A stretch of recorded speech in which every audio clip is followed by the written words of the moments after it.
Hello everybody, I'm Eternal Flame here, and welcome to our brand new What If series on the channel. What if Kashimo was reborn in the modern era? And I don't mean like born, like incarnated like he was in the modern era, I mean reborn as a student. And some of you guys might be wondering, how is this even going to be possible? Well, I'm going to talk about that here. However, if you don't care about the possibilities and you want to get straight into the story, time code is down below, you can click and go ahead. So anyways, let me get into how this is going to work. Now, as we know, reincarnation is an actual thing in JJK, with the only person who was actually reincarnated being Jin Itadori. I do want to note there is an important difference between reincarnating and incarnating. Incarnating is what Sukuna, Uro, all the calling game players do. That's not what we're going to have them do though. They're going to be reborn as a new person. However, we're going to keep them with their curse technique as well as very similar traits to who they are originally as a person, just having them reborn in the modern era.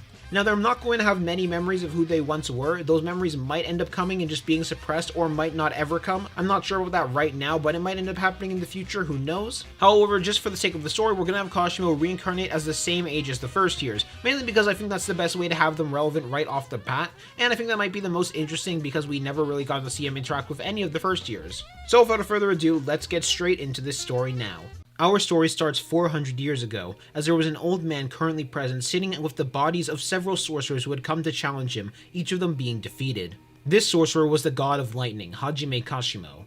However, as another person was coming to arrive in order to grant him an offer, sickness got to him first, as Kashimo fell to the ground dead, not killed by a single sorcerer that was stronger than him, instead falling to his very own illness. And when Kenjaku arrived, he looked down with a neutral expression as he said, "Oh well, guess I was a little too late." While he did want to add Hajime Kashimo to the culling games, it was going to be impossible now. He had died, so there was no way for him to put him into a curse object. So that would just be one player missing from the culling games, but it wouldn't really affect much. However, while Kashimo's body died, his soul was too strong. His soul had a massive desire to fight someone stronger than him, and yet he still died. He had no chance to be able to become a vengeful cursed spirit either because of the fact that he died to his own self. He died to his own body, which would prevent him from becoming one. But this soul and this desire kept his body alive until he was eventually reborn in the modern era, being reborn around 400 years later in the year 2003. Welcome to the story of what if Kashimo was reborn in the modern era. Hajime Kashimo would have been born into a sorcerer family. For the sake of this what if and just making things easier, we are going to say that Kashimo Hajime still has the same name. Basically, just assume that his parents decided, hey, I like really old names, we're going with that name. He belonged to a family of sorcerers, nothing too special, both of them were around the levels of a grade 2. However, as the boy was growing up, they were able to notice something quite fast. The boy had an immense amount of talent in terms of combat, picking up how to use curse energy with relative ease. And furthermore, it was their curse technique that they seemed to have that was even more impressive, which this curse technique was one that revolved around electrical phenomena. Though it seemed using the peak of this curse technique would have ended up killing Kashimo, which was something that he figured out through training and something that they were going to avoid. During his training, he seemed to be particularly good with his hand-to-hand combat, as well as his bow stuff that he was just as adept with in combat. But more importantly, as he was growing up more and more, they noticed that he had an urge to fight. He had an urge to get stronger and fight the strongest people he could. This was going to push him to become much stronger, down to the point where when he was about to enter into Tokyo High, he had already surpassed both of his parents, being appointed the rank of semi-grade 1. And as he was preparing in order to become a student in the jiu-jitsu world, he heard about a rumor about a boy who had consumed Ryomen's Sukuna, the ancient evil from over 1,000 years ago and the peak of sorcery. This boy was also going to be a student in the same year as him, which made him even more intrigued, as he was rather curious how strong this boy was. Furthermore, he was also rather curious about something else, how strong the 10 Shadows wielder was, since he knew the 10 Shadows wielder was also present at this school. Finally, there was one more thing he was curious about. He wanted to battle against the strongest person alive in the modern era, a person that his parents had warned him about to be careful around, this person being Satoru Gojo. In truth, Kashimo had always felt kinda disconnected with his parents. After all, in his own eyes, they were weaklings. They weren't as talented as him. He was only the age of 15 and he was already stronger than both of them, so why did their opinions matter much to him? Kashimo would have then taken a train in order to meet up with the other first years that would be attending Jiu-Jitsu High this year, where he ended up meeting Nobara Yuji, Megami, as well as Gojo Satoru. His first focus was on Yuji right off the bat, though he quickly lost interest in Yuji. After all, Yuji seemed to be a completely normal person who had just recently awakened curse energy. Though he did have to admit he could already tell that in terms of physicality, he was superhuman. Without curse energy reinforcement, he would definitely lose to him in a fight. Which did make a slight bit of interest rise in Kashimo's head about how well he would do if the two of them were to spar once he did gain curse energy reinforcement. Though at the same time he did also remember that he had only just recently awakened cursed energy, which should put the thought into his mind of what will this man be like after a year of training, or maybe even 2 years, which made him even more intrigued and excited to fight him. When he looked over to Nobara, all he could see really was someone who was pretty average. He didn't seem too impressed by them. Megumi seemed a bit odd to him. He really couldn't put a tell on his strength level right now, but something about him felt odd, like he should be stronger but he couldn't quite tell why. And finally there was the man himself, Satoru Gojo, who he was the most intrigued and curious about fighting. After all, he could tell Satoru Gojo was strong, he could feel his presence right now, and he wanted to test it himself. But he also knew just off of one look that he wouldn't stand a chance, that his parents were actually right and this guy was the real deal. However, he did ask Satoru Gojo a question, which was a question that caught everybody off guard, as the question he asked Satoru Gojo was, were you born as the strongest or did you become the strongest? Gojo thought about that one for a moment as he was thinking on how to answer that one best, before he shrugged and decided to say both. However, this left Kashimo wanting to get even more answers, but before he could get the opportunity to have more answers, they were all informed they were going to have a mission in order to test the two of them, those two being Yuji and Nobara. He also explained that Kashimo had already proven himself, but Nobara he was still a bit more curious about. Now, Nobara was taking this as a test of her power, in reality this was Gojo testing her insanity, and if she was truly insane enough to be a jujutsu sorcerer. This leads into her Pognai mission going mostly the same, with Kashimo slightly changing his opinion a bit more, and now starting to think that Nobara might have a little bit more potential than he gave him credit for. She might be slightly above average. Though he was able to figure out pretty fast among the first year body that he was certainly the strongest out of the 4 of them, which would lead to the group of 4 being sent to the detention center for their first real and proper mission. And when Ichiji tells them to not engage with the special grade curse, while the other 3 are cautious about it, Kashimo gained a glint of excitement in his eyes. He was finally going to get a proper challenge. Before they were then approached by a woman who was the mother of one of the prisoners, as she had come to try and give her son a visit, which ended up making a look of determination spawn in Yuji as he told the 3 other students that they needed to save them. While Megumi was silent and Nobara also had that same look of determination, Kashimo had a confident smirk, as Kashimo made a comment that he found his heroism to be quite entertaining. However, in truth, Kashimo was down to save them, mainly because that would more than likely get them really close to the special grade cursed spirit that he really wanted to fight. This would lead into Nobara being captured by one of the spirits, as well as Megumi and Yuji both having an argument about the prisoners, with Kashimo choosing not to butt in on that argument, mainly seeing it as pointless. However, the 3 were suddenly caught off guard as they saw the white dog was dead, as well as the finger bearer arrive. Before a confident smirk rose on Kashimo as he told Yuji and Megumi that the 2 of them could run and he was going to handle the battle against this creature. And while Megumi did run, Yuji decided that he was going to stay behind and help out Kashimo, with Kashimo saying, "Good, try and keep up." As Kashimo in a burst of speed immediately rushed towards the finger bearer with Yuji moving behind him, as Kashimo went for a kick right on the finger bearer's head while Yuji went for a punch on its chest. And while the finger bearer was able to block both of those blows, suddenly the finger bearer felt a torrent of electricity go through its body. This torrent of electricity was Kashimo's passive curse energy trait, something that Yuji was being able to see for the first time. And this second of paralysis was something that both Yuji and Kashimo took advantage of, as they both landed a punch on the finger bearer's face, sending it flying backwards. And Yuji did definitely notice something weird was going on about Kashimo and his entire curse energy, which made him even more intrigued, and he wanted to know if his curse energy could function like Kashimo's did. But despite the finger bearer knocked back, it took no damage from either of their strikes. Which, while that did terrify Yuji, it made a wide grin of excitement rise on Kashimo, as it meant for once he was actually going to be forced to use that other ability of his, as he told Yuji that there was no need to be afraid and that he's got this. As he told Yuji to watch and learn, beginning his next assault, as he rushed towards the finger bearer, ducking underneath its first punch and then uppercutting it in the chin, releasing another charge onto the finger bearer's body and staggering it for a little bit longer, as Kashimo began to rapidly land blows on its body, landing punch after punch on its chest as well as one punch on its gut, before he jumped back as sparks began to rise around Kashimo's fingertips. In terms of raw reinforcement, Kashimo was a semi-grade 1.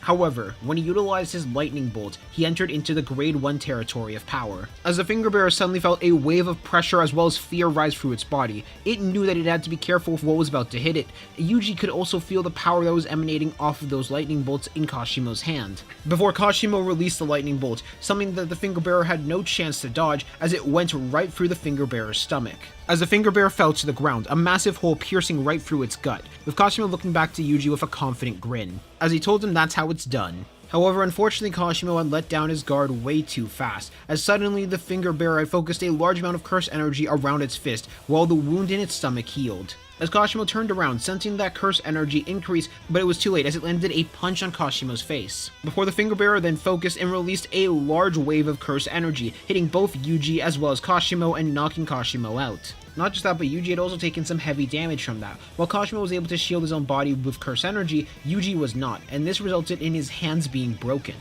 And Yuji hated this. He hated feeling absolutely weak right now, but he needed to find a way to beat the Finger Bearer. He needed to find a way to defeat it because he couldn't just die in vain, and more importantly, he couldn't let one of his new friends die in vain, which led to Yuji making a decision. In the heat of the moment, he gave control over to Sukuna, however there was one condition to it, which that condition was to make sure that Sukuna wouldn't hurt Kashimo. And now I know some of you guys might be thinking, okay, why is he gonna make it specifically just about Kashimo and not about Megumi and Nobara as well?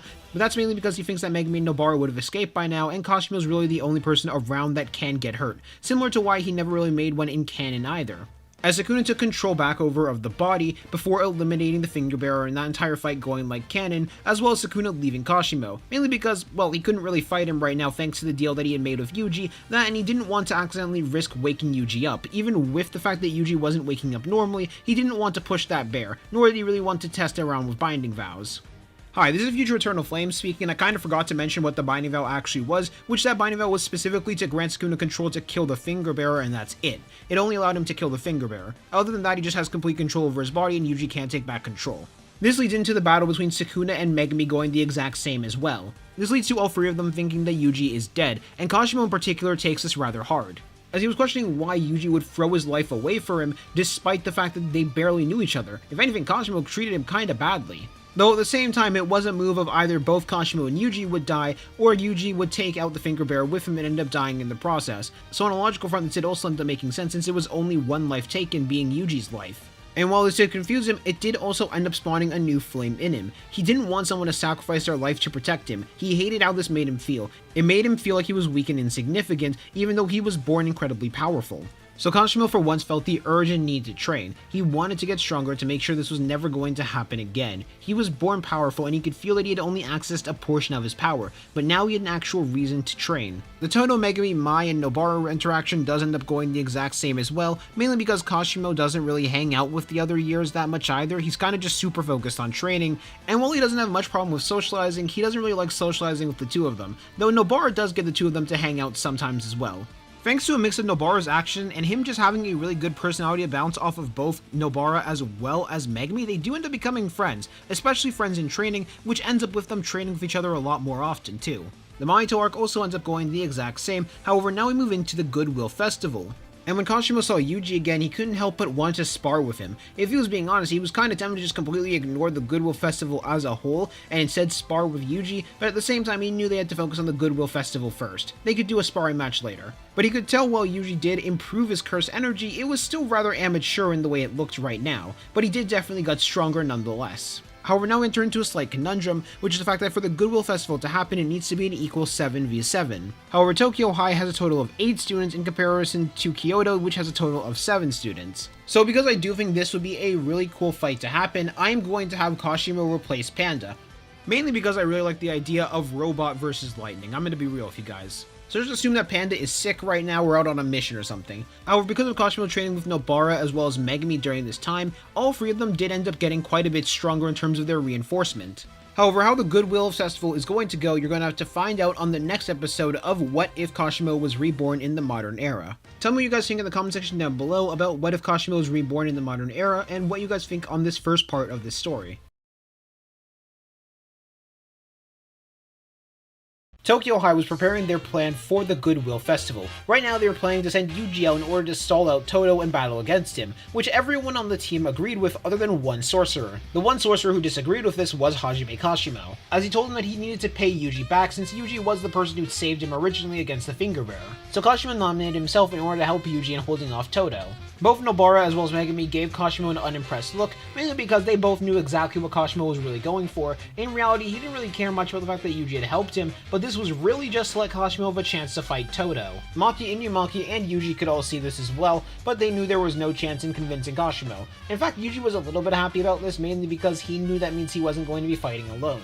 Kashimo was also even more excited about this tournament than normal, mainly because of the limitation and disadvantage he was going to be at, where he wouldn't be allowed to use his lightning bolt attack, mainly because he knew that if he were to use his lightning bolt on anybody, it would end up killing them or at least doing some very lethal damage, and he didn't really want to deal with some backlash from that. but he more than welcomed the challenge because that would mean he would just have to rely on his reinforcement as well as his cursed energy trait, which that reminded him as he looked over to Yuji and moved himself and Yuji aside. He wanted to talk to Yuji about something, and more particular, he wanted to ask if Yuji had gotten any stronger since the last time he saw him. As Yuji decided to explain to Kashimo that he might have developed a similar cursed energy trait to what Kashimo had developed, and that made Kashimo blink in surprise and intrigue as he looked to him and said, "What? You developed a cursed energy trait?" From what he knew, he was the only one who had managed to develop one other than maybe another student that he heard a little bit about, which is Hikari Kinji and his rough sandpaper type of cursed energy trait. And he honestly wanted to meet Hikari. He felt like him and Hikari would just vibe kinda well, but that was for another day. As Yuji decided to explain about the Divergent Fist and how his cursed energy had a delayed trait to it, and Kashimo was a slight bit intrigued about that as he wanted Yuji to actually show that off properly to him. As Kashimo lifted up a hand and told Yuji to punch that hand full force.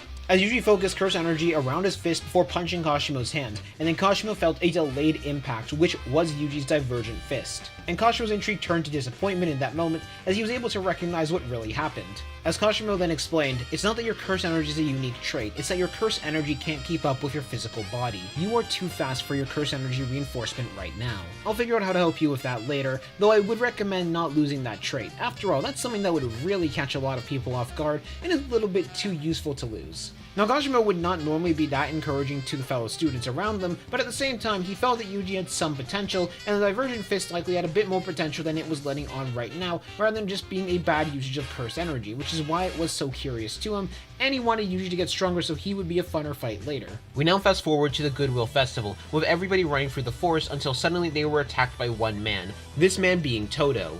However, while Yuji, Kashimo, and Todo were about to fight each other, Kashimo sensed somebody else. Kashimo actually ended up sensing a group of people around them while Yuji blocked a blow from Todo that a cursed spirit ended up taking the brunt of for him, or else that would have broken Yuji's arm. Kashimo recognized all these signatures as the cursed energy signatures of the people from Kyoto High. As a wide smile rose onto Kashimo as he suddenly got an idea. As he told Yuji, "I'm gonna trust you to handle Todo, warm him up for me. Instead, I'm going to deal with the people who are about to interfere." Now, Kashimo still had full intention to fight against Todo later, but right now he wanted to fight against this group of students, as you could tell they were all coming for Yuji's direction. As the Kyoto High students were preparing for their ambush, suddenly both Miwa and Mai felt a hand grab them both by the face. Mekamaru and Kamo were barely able to react on time as they prepared themselves before Kashimo threw Miwa and Mai through a tree each. As Kashimo then said, "This must be my lucky day. I'm gonna be able to fight 4 students and then fight a grade 1 after." As Kamo, Mekamaru, Miwa, and Mai all realized what was going to happen at the same time, all 4 of them were going to need to fight Kashimo at once. However, before they began fighting, Kashimo then decided to make fun of them for one other thing, which was the fact that they were planning to use all 4 of them at once to kill Yuji together. Now, Kashimo was tempted to use his lightning against all of them, but at the same time, he didn't know if he was allowed to kill them or not for the fact that they wanted to kill a student. But because he didn't want to risk it, he decided he was just going to fight them with hands. He was going to beat them down into submission. Though Kashimo was able to sense that the other students were making their way over here, which did give him a slightly annoyed face, but it also gave him a little bit of a challenge, as Kashimo was going to make sure that he beat all of them up before the other students could arrive, so none of them could get in the way of his own fun. This also results in Yuji and Todo's sparring match going the exact same and being completely uninterrupted, which means Yuji's going to learn how to use his own curse energy a little bit faster, as Miwa and Mai began to get up, recovering from that blow, with Mai jumping backwards. Even though they were recovering from that blow, it hurt the both of them like hell. Furthermore, they could feel shocks ringing through their body. They were going to have to be very careful around Kashimo and just act as support, as Kamo immediately activated Flowing Red Scale. He could tell right off the bat that this was an opponent he could not risk holding back against. As Mekamaru's arms began to transform, preparing to fire off an ultimate cannon, which did inform Kashimo about something and confirmed one of his suspicions. As his smile became a lot more gleeful, mainly because of something he realized. He would be able to use his lightning on Mekamaru, because Mekamaru was a machine. He wasn't too sure himself at first if Mekamaru was a machine or not, but with that confirmation, he knew he was going to be allowed to kill him, since there wouldn't be really anyone he was killing. As Kamo made the first move, firing 3 arrows before charging in for hand-to-hand combat, using the arrows in order to support him, which led to Kashimo catching both of the arrows and attempting to throw them back right at Kamo. However, Kamo was able to manipulate them and send them out the way, as he went for a palm strike on Kashimo's chin. However, Kashimo deflected Kamo's palm strike with one hand, using the other hand to punch Kamo straight in the gut. As Kamo felt lightning course through his body, which ended up paralyzing him, he had no idea what Kashimo's curse energy trait was or even that much info about Kashimo. After all, Kashimo was still a first year, so there was still not much info on him. They couldn't really reference anything either, considering Kashimo wasn't from any of the big 3 clans or any of the big clans at all. But Kamo did not have much time, as Kashimo quickly followed that punch to the gut with a punch to the chest, continuing the paralysis even further, as he grabbed Kamo by the chest and pulled him into an elbow in the face. and right before he could kick Kamo in the side, suddenly he had to move backwards in order to dodge a bullet. My Zenin was now covering for Kamo in order to make sure that Kamo had enough time to properly recover and get out the way, as it was made pretty clear for all of them in that moment that close quarters with Kashimo was going to be a death sentence. As Miwa attempted to take advantage of Kashimo being forced to dodge by activating Simple Domain on Kashimo and trying to land a strike.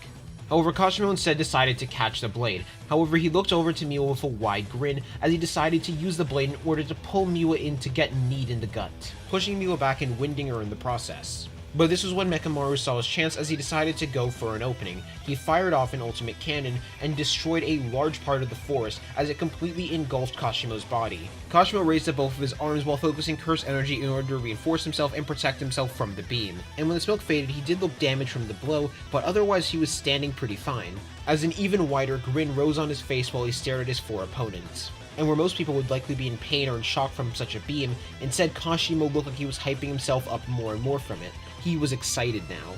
However, that excitement quickly faltered as he sensed some other people begin to approach, as Miwa was now clashing weapons with Maki, with Megami clashing with Kamo, as Nue had knocked Momo out of the air in order for Nobara to fight her. As Mai looked over to Mechamaru for a moment and Mechamaru told them to go back up Miwa, she was going to need it more than he would. However, mid-discussion, Kashimo rushed directly at Mechamaru and punched him in the chest, as he told him that he should be focusing on his own opponent. And while Mechamaru couldn't feel the stun himself, he was getting warnings about electricity coursing through its systems, as Mechamaru then changed his arms into sword mode, trying to slash at Kashimo with both of those swords, which Kashimo was able to avoid both of the swords with relative ease, as he continued his barrage of hand-to-hand on Mechamaru. Though Mechamaru was able to successfully land one slash on Kashimo, which caused Kashimo to smile even wider. Kashimo was a true Jujutsu sorcerer, one who loved battle in every second of it. Every little bit of pain he was feeling, he was loving it. As he then kneed Mechamaru right in the gut, sending Mechamaru flying backwards as Mechamaru's arm changed forms again back to the ultimate cannon mode, as he fired out another large wave of curse energy right at Kashimo, which Kashimo ended up dodging this time. After all, he'd already felt it beforehand, he didn't feel the need to feel it again. But as he looked towards Mechamaru, you could see he was charging up something that was much more powerful as he heard the words Albatross, this being the strongest variant of the ultimate cannon that this type of Mechamaru could access, as they fired a massive beam towards Kashimo, this one being so massive in size that it was able to make the previous beams look tiny. As Kashimo focused his curse energy on his defenses, and decided instead of dodging this beam, he was going to meet it head on, as he rushed right through the beam, taking quite a bit of damage from it and some blood trickling down his head, but not too much, as he reached Mechamaru's body, using one hand to raise Mechamaru's arm into the air, and his other hand having sparks coming off of it.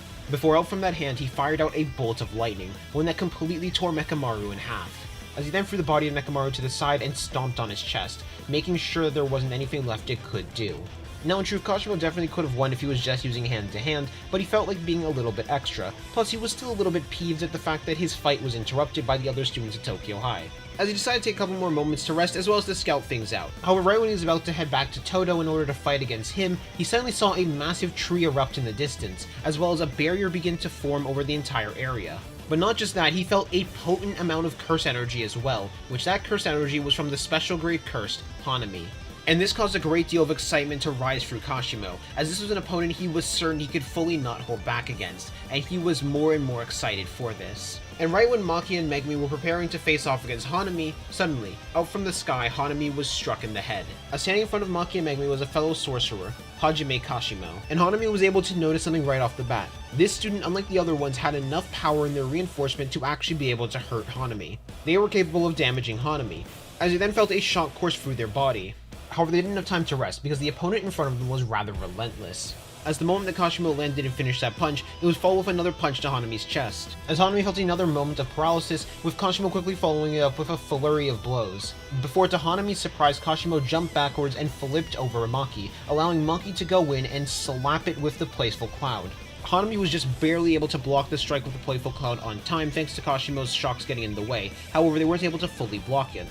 And when Hanami landed, they suddenly felt a slash be landed on the same spot where they got hit by Maki's Playful Cloud, and this was a slash from Divine Dog, and this ended up deepening the wound and already existing damage even further, with both Maki and Megumi following that as they both struck Hanami at the same time, with Maki using the Dark Sword and Megumi using the Playful Cloud, as they ended up swapping weapons after, but Megumi felt something impale into his stomach, which is one of Hanami's buds that landed on Megumi. However, Hanami noticed something else. Kashimo did not join the other two students, which they were confused about. After all, Kashimo was the only student so far that was actually able to damage him without using their technique or their tool.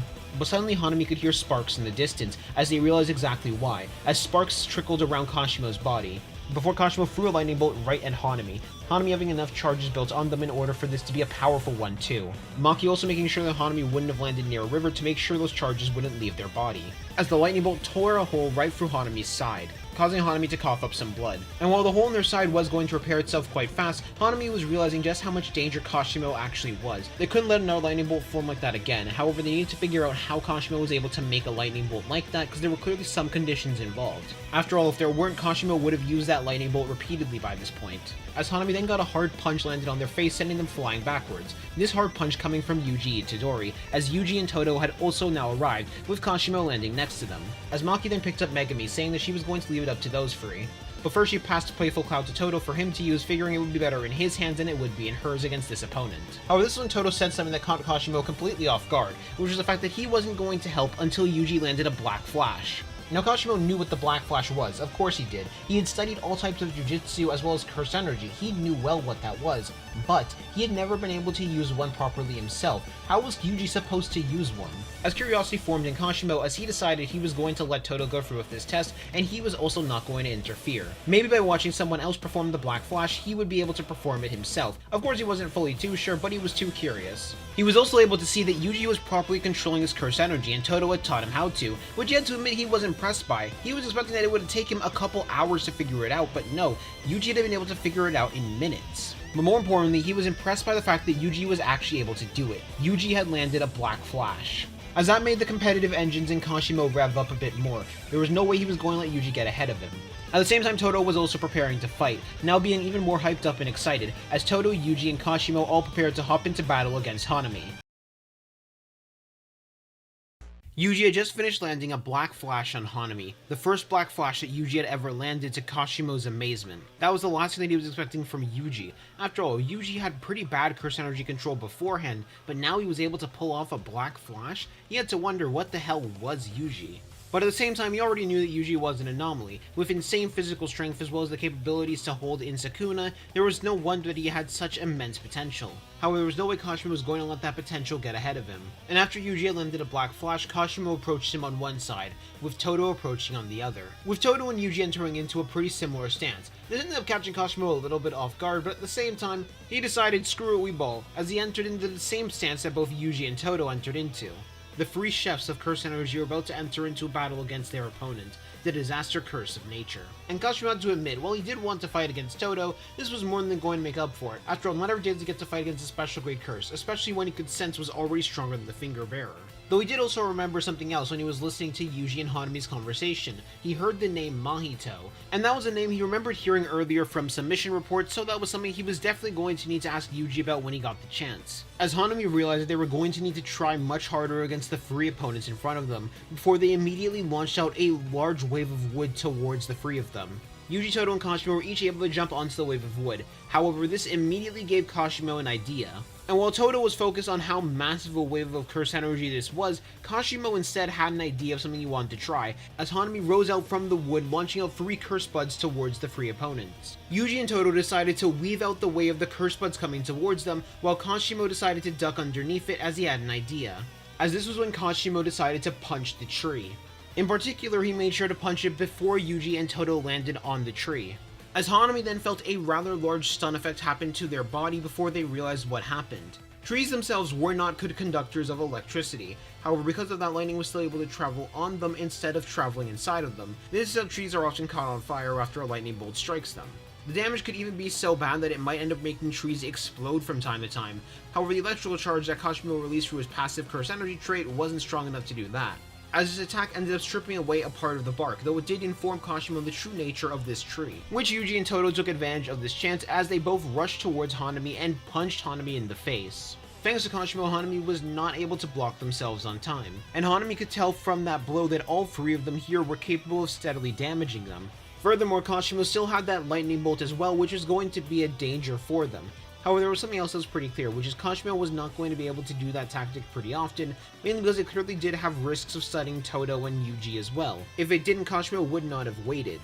But there was also still the issue of Kashimo still having their lightning bolt as well, which they knew the lightning bolt was rather potent. It was almost as dangerous as Yuji's Black Flash that they had landed earlier. And this is when Yuji and Todo began their offense, repeatedly syncing up their moves in order to make it harder for Hanami to have to block them. Each time Yuji would go for a punch on Hanami's face, Todo would follow that with a kick to Hanami's gut, making it so they would have to focus on two separate spots. However, Hanami was still able to block that secondary attack nonetheless now that the stun was gone. Or at least they thought the stun was gone, as suddenly Hanami felt themselves get kicked in the back by Kashimo. Kashimo decided to hop directly at Hanami and land both of his feet on Hanami's back, sending electricity through them and stunning them, allowing both Todo and Yuji to land another blow on Hanami. As Todo then hopped high into the air, with both Yuji and Kashimo surrounding their fists in cursed energy. As both Yuji and Kashimo went for a punch on Hanami lifting up their arms in order to block their blows. However, this time with Kashimo, they were trying out a new strategy. As a moment before Kashimo could land his blow, Hanami had made wood casing around their arm before detaching that wood casing. So while Hanami still felt the brunt impact from that blow, Hanami ended up making it so the electrical current went through the wood casing rather than going through their own body. And while Kashimo had to admit that was rather smart, he wasn't going to give them much of a chance to actually do that again. But at that same time, Todo went down doing an axe kick on Hanami's shoulder, causing quite a bit of damage to land on their body. However, Hanami was still standing as they grabbed Todo by the leg before throwing him right towards Kashimo's direction, as they then focused towards Yuji. Hanami now thought they had a slight bit of an advantage in hand-to-hand against Yuji. After all, they had sent away both Todo and Kashimo. But that was a mistake, as Yuji was able to deflect several of Hanami's blows before landing blows of his own on them. Yuji was a natural-born fighter. Even though he hadn't actually studied that much martial arts, he was just naturally good in hand-to-hand combat, as he was able to uppercut Hanami before elbowing them in the chest. And as Hanami was being sent flying backwards, they launched out several more cursed buds towards Yuji's direction. As Yuji then began to move around the cursed buds, dodging each and every single one of them. He didn't fully know how they functioned yet, and he did not want to afford touching them, especially considering he could see what one of them was able to do to Megami earlier. However, this is when Hanami rushed them, trying to take advantage of the fact that they were focused on dodging the buds in order to land a blow on them. But before they could, they suddenly felt themselves being propelled towards Yuji, and at the same time they felt two strikes land on their back. One being a kick from Kashimo, and another being a punch from Todo. As Hanami was now being sent towards Yuji even faster than they originally intended, with Yuji fully taking advantage of this as he surrounded his fist in curse energy, and he punched Hanami, aiming for their face, with Hanami just narrowly able to block on time. As Hanami then connected themselves to the tree in order to begin moving themselves away from the free opponents, taking advantage of the fact that they made the wood their area in order to have full area control. As Kashimo, Yuji, and Todo all began to rush at Hanami, attempting to rush them right off the bat and continue their assault, but this is when Hanami revealed the true nature of the wood, as the wood suddenly very heavily shrunk to be a stump that Hanami was standing on, as Yuji, Kashimo, and Todo were all being sent tumbling towards the ground. As Yuji and Todo decided to launch each other towards the tree, using their curse energy in order to deflect themselves, going for the tree in order to make sure their landing wouldn't be that hard. Kashimo, on the other hand, just focused curse energy towards his feet as he put his hands in his pockets while he landed, spinning around at the wood spike that was coming at him midair. As he looked up towards Hanami, he was rather curious about what was going to happen next, as he also could hear that Todo was talking with Yuji, and that Todo was about to unleash his curse technique. But while he looked up at Hanami, he could see that Hanami was having fun. Hanami was enjoying themselves, and suddenly it felt like Hanami had just gotten stronger as well. Now that Hanami had felt the real reason why they were fighting, and could feel enjoyment from battle, they were going to be a different beast. But that merely caused a spike of excitement to rise in Kashimo in return, as he could sense it. He could sense that battle lust rising inside of Hanami. He wanted Hanami to bring it on. He wanted to see what Hanami was going to be capable of now. As around Yuji, Kashimo, and Todo, a flower field began to rise around them. One that was made with the intention of pacifying their will to fight, so they would be caught off guard for Hanami's next move. Safe to say that it didn't work on any of them, as Yuji, Todo, and Kashimo were each able to dodge out of the way of the wood spike coming towards them. However, this was when Hanami continued to make more and more wood spikes rise, in particular for Kashimo's direction, as they were trying to separate Kashimo from the rest of them. They really did not want to deal with that stun trait, so keeping Kashimo at a range was what they felt like was their best course of action right now. As Kashimo continued to dodge backwards, with his hands remaining in his pocket for now, as he realized exactly what Hanami was doing. However, that was a very bad call on their part. And after Todo had done some strategizing, he decided that now was likely their best chance for an assault. After all, it seemed like Hanami needed to actually be touching the ground in order to be using these wood spike techniques. Even if that wasn't the case, they were prepared for what could happen next. as that was when one of the vines wrapped around Todo's leg and attempted to throw him in the direction of one of the wood spikes. This ended up catching Kashimo off guard, as he looked suddenly a little bit worried for Todo. This slight bit of worry was exactly what Hanami needed, as one of the wood spikes almost was able to cut into Kashimo, cutting his cheek, with Kashimo realizing that he let himself get a little bit too cocky in that moment, as he took his hands out from his pockets before beginning to rush towards Hanami's direction, while at the same time Hanami had engaged hand-to-hand combat with Yuji once more, the two of them about to punch each other in the faces, until suddenly a clap could be heard, as Hanami's spot was swapped with Todo's, and Hanami got stabbed and impaled through their own wood spikes, while at the same time Todo got punched in the cheek by Yuji, but there wasn't really much blowback for that, as Hanami was caught completely off guard by that, with Yuji and Kashimo being surprised, as they realized in that moment what Todo's curse technique was. And right when Todo began to explain how his curse technique functioned, Kashimo had sparks come off of his body. During his hand-to-hand battle against Hanami on the tree, he had built up enough charges on Hanami's body in order to land another lightning bolt on them, and with the fact that Hanami was now impaled by their wood spikes and trying to get themselves out, now was the perfect time to land it on them. As this lightning bolt that Kashimo threw was the strongest one that he had made today, as it went right through Hanami's side, destroying and tearing off their arm in the process as well. However, it had an unaffected side effect as well. Due to Hanami already being connected to some wood, it made the wood behind them explode, scattering the wood all around. Now, of course, it didn't do any damage to Hanami since it was their own curse energy, but it did scatter that wood. And at that same time, Todo finished explaining his curse technique, completing the concealment binding vow. It didn't matter that Hanami had to deal with the fact that they were currently in pain listening to it, they still heard the curse technique and how it functioned nonetheless. As Hanami got up, their regeneration was rather fast. Even though that blow did cause quite a bit of damage to them, they were able to regenerate the hole in their side as well as reattach their arm. But even doing that was a great amount of curse energy cost for Hanami. However, the three of them were not going to give Hanami a chance to breathe, as Hanami heard another clap and another, as suddenly around Hanami two of the wood pieces were swapped for Yuji and Kashimo.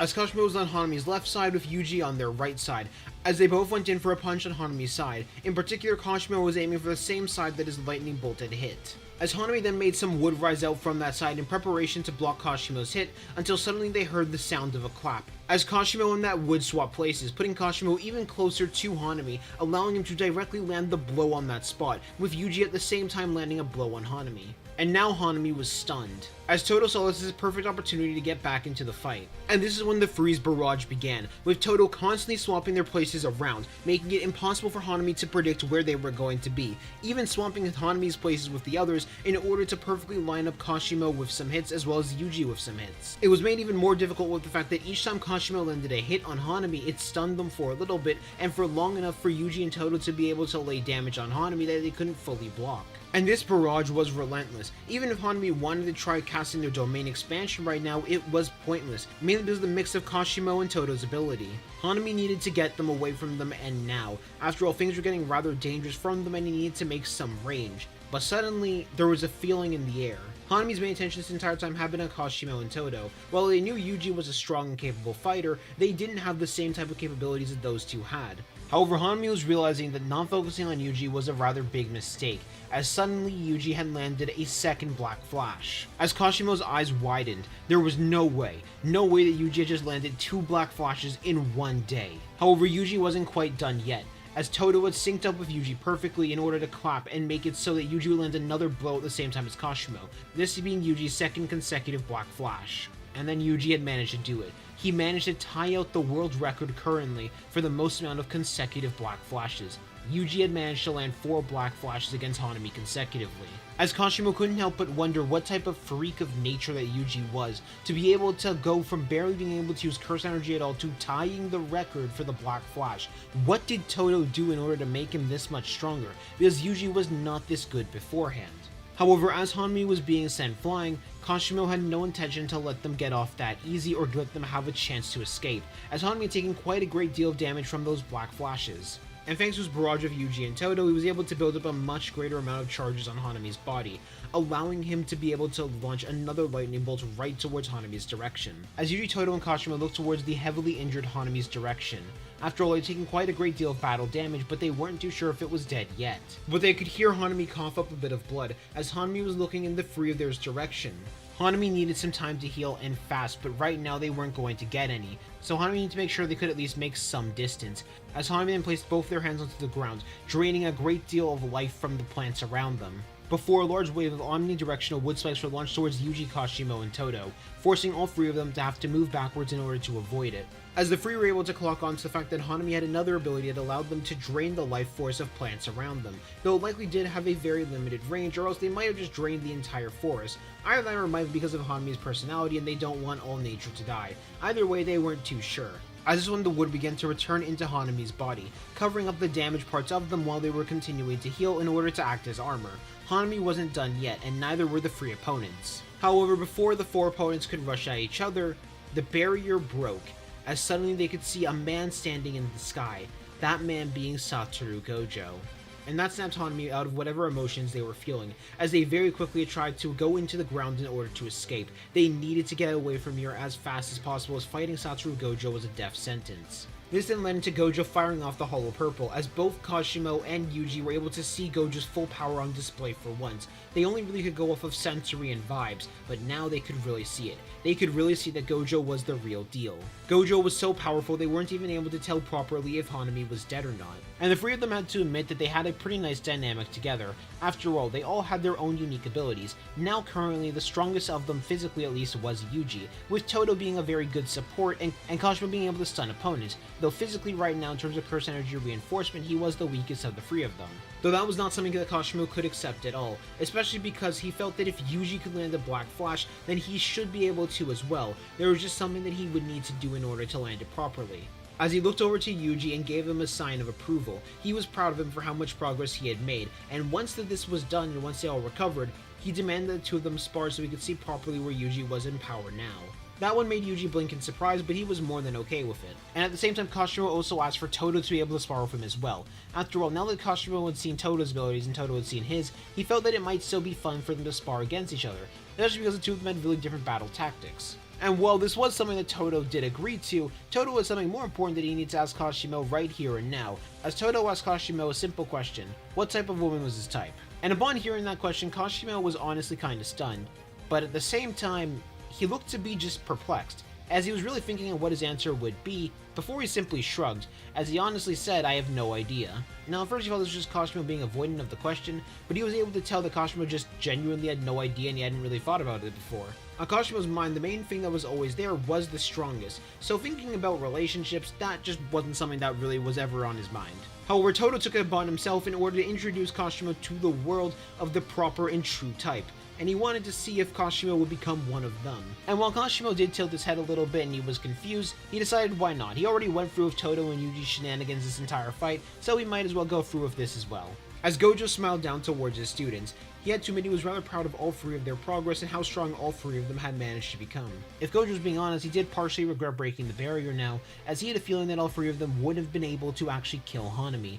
More particularly, he felt that Kashimo was on the brink of landing one Black Flash. He wasn't too sure why, but he just felt it was about to happen, and that Kashimo maybe just needed one more push before he could land a Black Flash, just like Yuji had landed one now, and like how Todo had landed one in the past. But this was definitely a victory, and especially a victory for Team Tokyo High, considering they kind of just, soloed and stomped the entire tournament. Todo was now preparing to help Kashimo to find out what his type was. After all, that was something integral to every single person. At least in Todo's eyes, every single person needed to know what their type was. Kashimo was still really confused about what was happening and why Todo found this is so important, but he shrugged and decided, you know what, why not? I don't really have anything better to do other than continuing to train. Though a question did enter into Kashimo's head, as he thought for a moment, did Todo's strength come from the fact that he knew what his type in girls was? Is that where real power lies? No, that sounds wrong, that feels wrong, no. Though maybe that might be the case, and if that's the case, then maybe that might make me even stronger. After all, I'll let Yuji and Todo be able to bond and fight in perfect synchronicity like that, so might as well, why not try it? However, while the three of them were preparing to leave to get healed, Mahito as well as Hanami would return back to Dagon's domain, the place that they were using as their temporary base of operations for now. As Mahito then revealed that their plan was an absolute success. They managed to get the death paintings they wanted, as well as the fingers that were stored in Jujutsu High, now having a total of 10 fingers in order to feed Yuji Itadori when the time would come. As Geto approached Hanami and decided to ask them who was the ones that put them in such a critical state, with Hanami explaining the one that did the main damage to them was Gojo Satoru with their Hollow Purple. However, the reason that they weren't really able to kill that many people was because they had to fight against free people. The first being the Vessel of Sukuna, the second being a gorilla with an annoying curse technique that allowed him to swap places with people every time they quacked. With Kenjaku realizing they were referring back to Todo, which didn't really surprise him that much. Todo was an incredibly powerful person, however the fact there was a third sorcerer involved made me even more intrigued. And the third and final person was some blue-haired lightning wielder, which then did pique a little bit of Kenjaku's interest, as he had remembered meeting one of those types of people in the past. And while he did know about Kashimo's existence as a sorcerer, he didn't actually think it was the reincarnation of that old man from so long ago, which is even more assured when they got the data from Mekamaru. Now, Kenjaku wasn't worried at all about that sorcerer coming back, not one bit. However, there was something that was even more intriguing about him. He did not bring them back. They managed to come back on their own. Which meant that they managed to reincarnate themselves somehow. Wait, did that mean they did what he did? Did he manage to reincarnate himself? I thought that was something that only Sukuna's twin could do. But still, that was rather surprising to him. He had no idea how this reincarnation system worked. After all, there was only one person who truly reincarnated that he knew about, which was the soul of Sukuna's twin brother. And yet Kashimo managed to come back to life. Maybe if he were to capture Kashimo eventually, then he'd be able to research them and figure out how this worked. Though at the same time, he wasn't too sure if that would be useful for him or not. Maybe if Kashimo ends up living after the Culling Games, then he can do some research on him after he captures him, because this is something he certainly wants to find out about.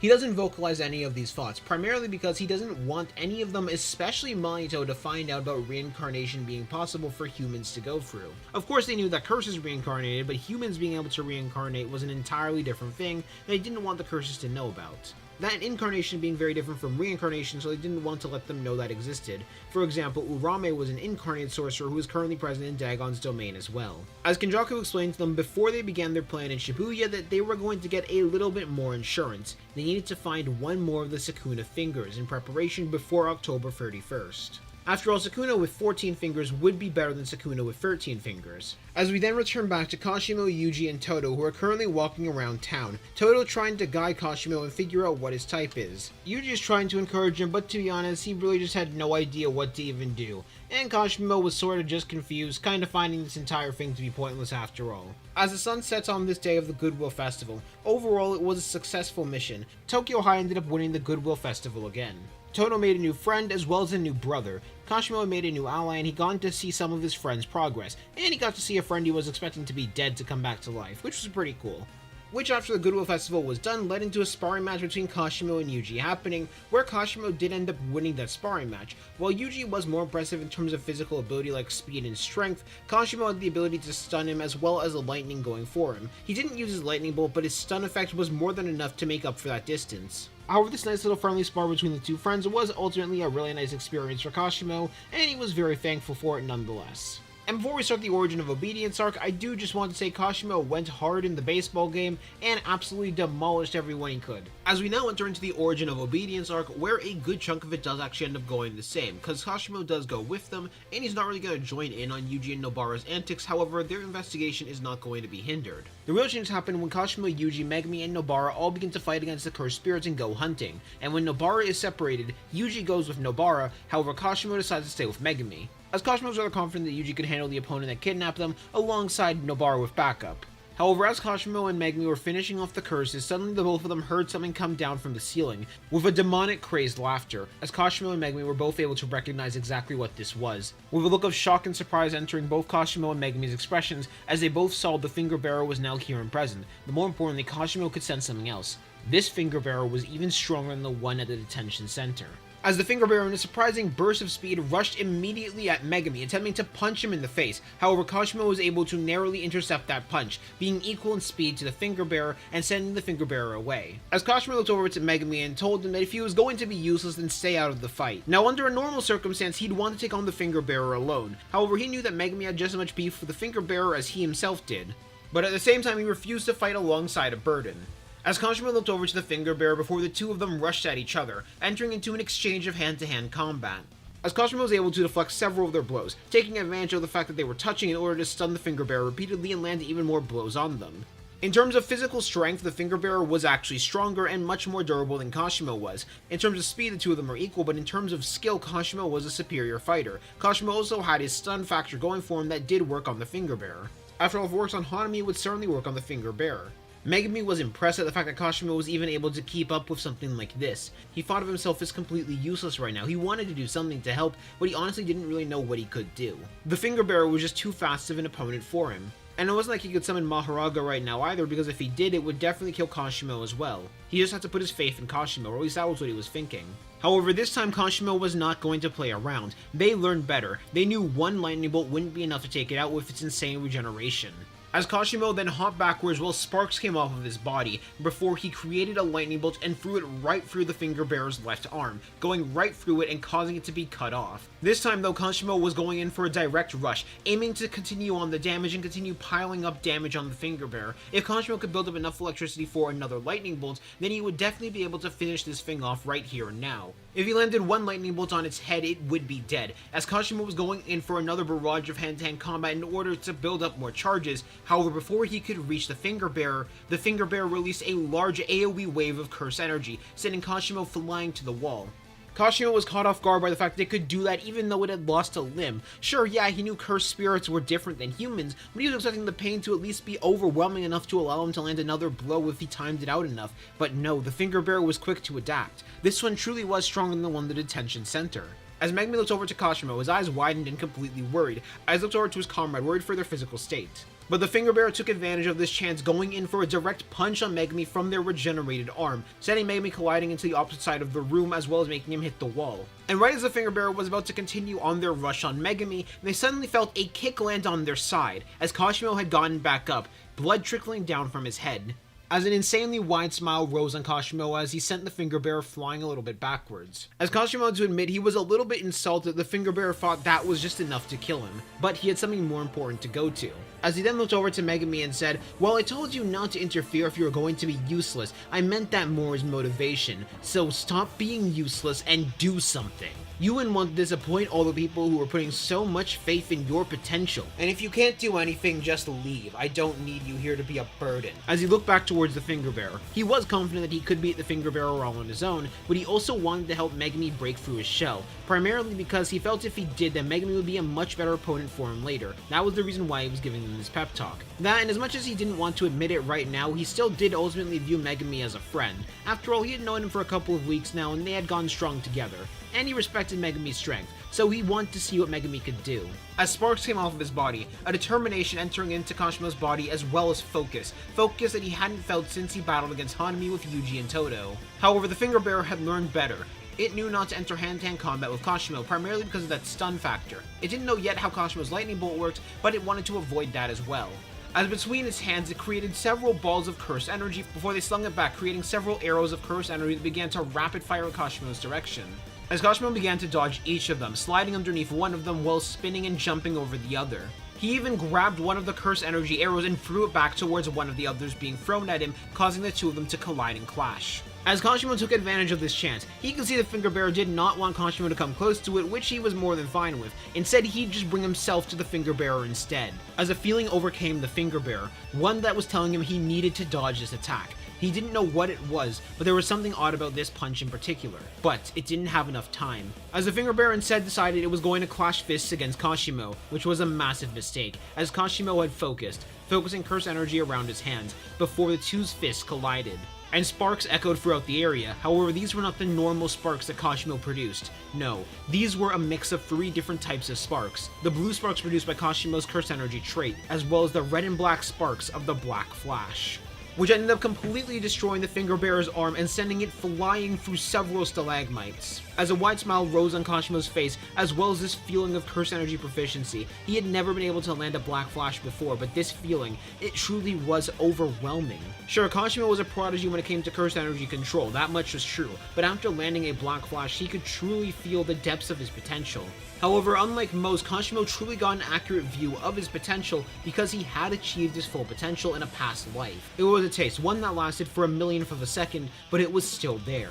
As the Finger Bearer slowly began to stand up, as he began to heal off that wound, the Black Flash was a little bit more powerful than Kashimo's own lightning bolts. However, what was more terrifying was the sparks of determination that echoed throughout Kashimo's body, as now he was operating at a higher state of his potential, one higher than he had ever been able to operate before in this lifetime. But what signed the Finger Bearer's death warrant for sure was something that came following that. As the area began to gain more of a red lighting, as well as underneath the Finger Bearer, several shadowy puddles began to form, filling the entire cave. As Kashimo smirked a bit before looking back at Megami, seeing that Megami had for the first time ever casted a domain expansion. Kashimo's words jolted a memory in his head, how much people were believing in him. Both Gojo and Sukuna had faith in their potential, he just needed to apply one of their lessons properly. Furthermore, Kashimo was an inspiration to Megami as well, considering the fact that both Megami and himself were very similar in one way, which was the fact that both of them had a way to end any battle aside from against Satoru Gojo, of course. However, that would be in exchange for their lives, but there was a difference between the two of them. Kashimo was always going in it for the win. He didn't care if he lived or died. However, Megami on the other hand was fully willing to sacrifice his life to win. And that was something that wouldn't go. That was the difference between Megami and Kashimo, and Megami seeing Kashimo succeed like that wanted to become more like him. To give in to selfishness, to go with something that wouldn't be as guaranteed as a route to win as summoning Maharaga would be. And finally, he refused to be useless. Kashimo landed a Black Flash. Yuji managed to land 5 against Hanami. And he honestly wouldn't be surprised if Nobara was about to land a Black Flash as well. He didn't want to be left behind. All 4 of them were going to become strong together. And while Megami's domain didn't have a barrier at all, it would work for now. They would use the cave as their barrier. As both Kashimo and Megami decided now was the time to finish this, as both of the allies rushed towards the Finger Bearer that was currently trying to heal off their arm. As a result of landing that Black Flash, he placed enough charges on the Finger Bearer's body in order to activate his own Lightning Bolt. At the same time, Megami from underneath the Finger Bearer also summoned up Divine Dog. As he also summoned 2 new ways at the same time, they were going to make sure that this thing was dead, as all 4 of the attacks hit the Finger Bearer at the same time, killing it in one fell swoop. And a few moments after this battle was done, Yuji and Nobara both at the same time landed their Black Flash and finished their battle against Esso and Kechizu, finishing them off as well. Overall, it was a rather successful day, which would then lead into them giving the finger to Yuji and Sukuna consuming it at that same time. But ultimately, it was still a successful battle for all 4 of them, as they all managed to improve against their opponents and successfully retrieve the finger. Even though it did end up getting eaten by Yuji, they still managed to retrieve it nonetheless, as all 4 students returned home in order to enjoy some rest after their victory. After the battle against the Finger Bearer as well as the 2 death paintings were done, Kashimo, Nobara, Megami, and Yuji all returned back to Tokyo High. With Kashimo now having a few things on his mind. After all, in that battle when he landed the Black Flash, he was able to get some memories back to something. He saw a vision of what looked like his future self. Wait, no. It wasn't his future self, it was a version of himself that used to exist. He was trying to figure out why he got that experience, who that person was, but some of those memories did remain in him. However, now they were just dormant. It was going to be a matter of trying to reawaken those memories, but he did remember feeling one thing. The amount of strength that he used to have in his past life was incredible. Sure, Kashimo was a super prodigy for his age. After all, he was on the level of a grade 1 sorcerer despite being a first year. But he felt the experience of his past self. He felt like there was something he was missing and he still had more room and improvement to grow. However, this time around things were going to be different, as there was one thing he did especially remember feeling, which was loneliness and isolation.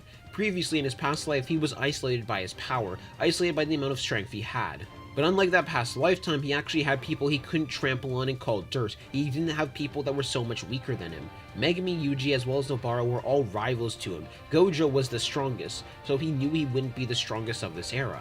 While in his previous life he might have been alone, in this lifetime he wouldn't be, so he made a promise to himself. He was going to surpass that old man version of himself and he was going to get stronger in no time.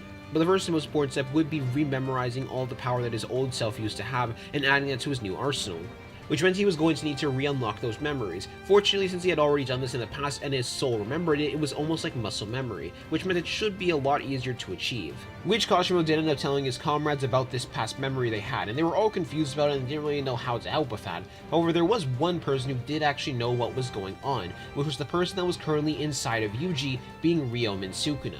As Ryomen Sukuna was perplexed by this, after all, he knew reincarnation was possible for people.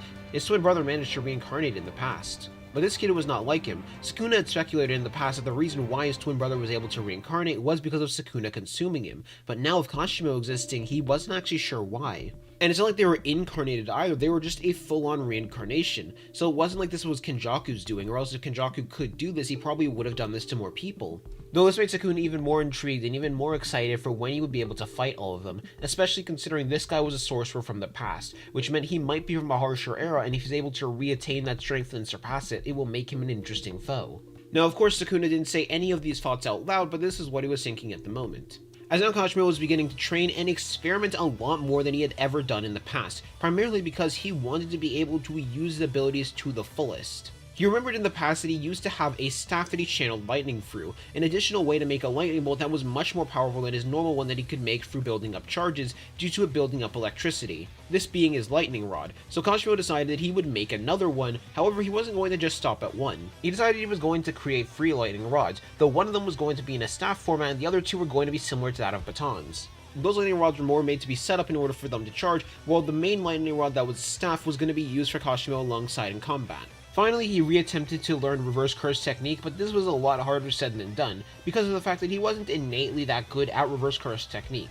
He theorized that if he could learn reverse curse technique, he might be able to use his curse technique, because then he could heal his body as he was using it and not making himself die. However, unfortunately right now it was still a no-go. So while Kashimo was planning to try and revisit reverse curse technique later and keep those principles in mind, he was going to stick with training and figure out how to use his curse technique even better than he could now. But he was also figuring out new ways to use his curse energy trait. He figured that through research he might be able to figure out a new way to use his abilities that might be unique and be able to amplify him even further in combat. But that was going to be harder said than done. However, Kashimo wasn't the only one who was benefiting from him training much harder, as Kashimo still primarily trained with the other first years. After all, those were his comrades and the people he did actually like. Toto also did get some benefits too, since Kashimo really did like training with Toto as well. Now he wouldn't be able to always train with Toto, unlike Yuji, Nobara, and Megumi, since they went to the same school, in comparison to Toto and Kashimo, who didn't go to the same school. Plus, a lot of the Kyoto High students didn't like Kashimo being there, since Kashimo kinda beat up most of them. Kashimo does end up joining Yuji, Megumi, and Nobara's hangout when they go to the movies, as well as meeting with Ozawa. After all, he was interested, and he figured that maybe if he saw how this would go down, that he might be able to learn what his type was, or maybe he could even learn about the value of romantic relationships. He wasn't too sure. They still didn't seem to have too much value to him, but maybe seeing one happen live might actually be important. And Kashimo ended up being a little bit surprised at the fact that Yuji didn't take the chance. After all, from what he could tell, that this girl was perfectly his type. And the two of them knew each other, though at the same time Kashimo wasn't really one to judge. He wasn't going to question Yuji or pester him about it, as the reason that he thought of was the fact that Yuji was likely going to die in the future because of Sukuna, so it more than likely made a lot of sense to not want to get with anyone. But that just seemed to be the cards that life ended up giving him. And he blamed for him when completely caught off guard because he was questioning why the hell was he even thinking about these things. It didn't really matter to him. So he ended up shaking off those thoughts and continue on with the rest of his day. Unfortunately, Mekamaru still ends up dying in this timeline, since there's not much going to change between the exchange between Mekamaru, Mahito, and Kenjaku, other than the fact that Kashimo is more likely going to join Yuji, Megumi, and Nobara in trying to arrest Mekamaru, but unfortunately he wouldn't be there. One day you're going to live Mekamaru one day. However, the other characters do end up benefiting from this as well, especially Yuji. Since Kashimo was interested in Yuji's Divergent Fist, he decided to try and influence Yuji and influence him to experiment more with the Divergent Fist, trying to make it so it can be his substitute for having a curse technique, since Yuji doesn't have a curse technique yet, and he was supposed to awaken Sukuna's eventually, but since he doesn't have that yet, he might as well focus on the one thing he does have that makes him special, Divergent Fist. Now, this will result in Megumi, Yuji, as well as Nobara all becoming quite a bit stronger than they were at this current point in time. Yuji and Megumi would be around the same levels as their coming games variations, with Nobara being pretty close to start of Shibuya Yuji. And finally, there is Kashimo, who while Kashimo isn't on par with his coming game self yet, he is making quite massive strides, with Kashimo definitely being the strongest among the 4 first years, and one of the strongest students at Jujutsu High. And with time passing, the group would have eventually arrived to Shibuya for the Shibuya incident. But up first, we need to figure out which squad the Kashimo is going to be placed onto. And the group that I see Kashimo more than likely joining up with is surprisingly going to be Nobara, Maki, as well as Naobito. And this is for one reason. That is because while Kashimo has gotten opportunities to fight alongside Megumi and fight alongside Yuji to see where both of their levels were, he's not really gotten the chance to fight alongside Nobara. Sure, yes, he's managed to spar against her and see where she is, but he wants to see what it would be like to fight alongside her. Which just does lead into Gojo getting sealed, as well as Yuji defeating the Grasshopper Curse, and Mei and Uui having to battle against Kenjaku. Though Yuji does end up defeating the Grasshopper Curse even easier due to him being in a stronger position. Furthermore, the battle against Yuji, Megumi, and Awasaka ends up going pretty similar to normal, and while they are a little bit more used to fighting alongside each other, they're not going to speed up how long it took for them to beat Awasaka. Furthermore, Osaka's an opponent where their power doesn't really matter that much, so yeah, it's going to end up taking a similar amount of time. Toji also ends up getting some in the same way too. However, things start to change when Nobara and Nita leave in order to go check on HG's location because Kashimo decides to go with them, which is when they do interact with Haruta. Now, for very obvious reasons that I don't even think I need to really go over, Nobara and Kashimo are absolutely going to destroy Haruta, and Haruta just barely able to escape thanks to his luck-based curse technique, getting a miracle that allowed him to live and for them to think that he was dead. This would then lead into Nanami joining up with the group and telling them that Gojo had been sealed and that their new objective was to free Gojo. However, now they were at a little bit of a crossroad. Considering somebody just tried to attack Nita, they were going to need to send somebody with them back in order to make sure that they would be okay, while the other two head back into the subway in order to give assistance. And Kashimo was debating on who to nominate, mainly because a part of him did want to fight alongside Nobara. He wanted to see what it would be like to fight alongside her, but at the same time he also knew Nobara was currently the second strongest here. Of course weaker than him, but they were slightly stronger than Nanami. That and having a ranged person like Nobara on their side would be rather helpful for getting Nita out, but at the same time there were benefits of having Nobara with them, which led him to ultimately deciding to nominate Nobara in order to go, who Nobara agreed with, though at the same time he did tell Nobara to hurry up with getting Nita out of here. So this would lead to Nanami and Kashimo heading into the subway in order to back up Maki and Naobito, as they all began to go deeper into the subway and saw what looked like a small squid-like creature. This squid was Dagon, the disaster curse of the ocean, as they immediately locked eyes onto Kashimo in particular, recognizing them as one of the people that Hanami had fought. Which that caused Kashimo to have some slight confusion, as he didn't know who this curse was before we asked the question, "Are you a friend of that tree person?" However, before they could respond, Naobito was quick to close distance and begin to beat on Dagon, slamming him hard into the ground. Kashimo blinked a little bit in surprise. He had to admit he was not expecting him to be that fast, but at the same time, he was impressed. He also noticed he was able to see Naobito's movements a slight bit better than Nanami and Maki could. As Kashimo then thought, so this is Naobito, the second fastest sorcerer right behind Satoru Gojo. Or at least known as the second fastest. I wonder if I'm faster than him or not. I'll figure that out later. As much as Kashimo was tempted to try and join into this combination of attacks, mainly because he was pretty certain that his lightning would be able to hit Dagon, he didn't feel like it. He wanted to size up Naobito first. They then suddenly saw Dagon throw up several skeletons all at once. Such a sight did cause everybody to step a little bit back, primarily because they weren't too sure what they were doing. As Naobito asked the question of how many people did they devour, and right before Dagon could begin saying their names, it was Kashimo's turn to close the distance, as he released a rapid barrage of punches on Dagon's body. While he was doing this, Kashimo also asked him the question of why are they letting a cursed spirit talk? It's a cursed spirit, they aren't going to get any information from it. But that ended up pushing Dagon over the line, as Dagon's body split in half before the real Dagon surfaced. As in a deeper voice, Dagon said, "All of you will pay for killing Hanami." Kashimo blinked as he said, "Oh, so that was that thing's name. Thanks for reminding me, I genuinely forgot." Though that confident smirk quickly faded away when he saw what Dagon was holding in his hand, a large ball of water that was being launched towards the ground. So in a very quick moment of thinking, Kashimo took out one of his batons and stabbed it into the ceiling, using it as a way to hang off of the ceiling. He knew if he was going to be in the water, he would be drained of his curse energy much faster. Kashimo was realizing that maybe pissing off this cursed spirit might have been a bad idea, because he did not realize until now that this thing was the absolute counter to him. As Kashimo was preparing to throw one of the batons he was carrying towards one of the other pillars, preparing to shock Dagon until he saw that Maki was still in the water, as well as Nanami. And he didn't want to kill two of his comrades, so he decided to not go with that plan. But he did see that Maki and Nanami were able to get out of there, so he was about to go through with this plan until Naobito drained all the water using his technique. Kashimo had to admit this was impressive. The amount of water this thing could produce was even greater than Maximum Elephant from Megami. Now as Naobito was explaining the different types of frames, Kashimo decided that he was going to go in for his own attack. After all, Dagon had left himself wide open and he felt like he was being underestimated right now. In one hand, Kashimo threw one of his batons to one of the other walls, keeping the one in the ceiling, as he let go of the one in the ceiling before sparks came off of his hand, and he threw the lightning bolt right through Dagon's gut. Dagon couldn't even process what had just happened, and the only one who was actually able to somewhat see the attack was Naobito.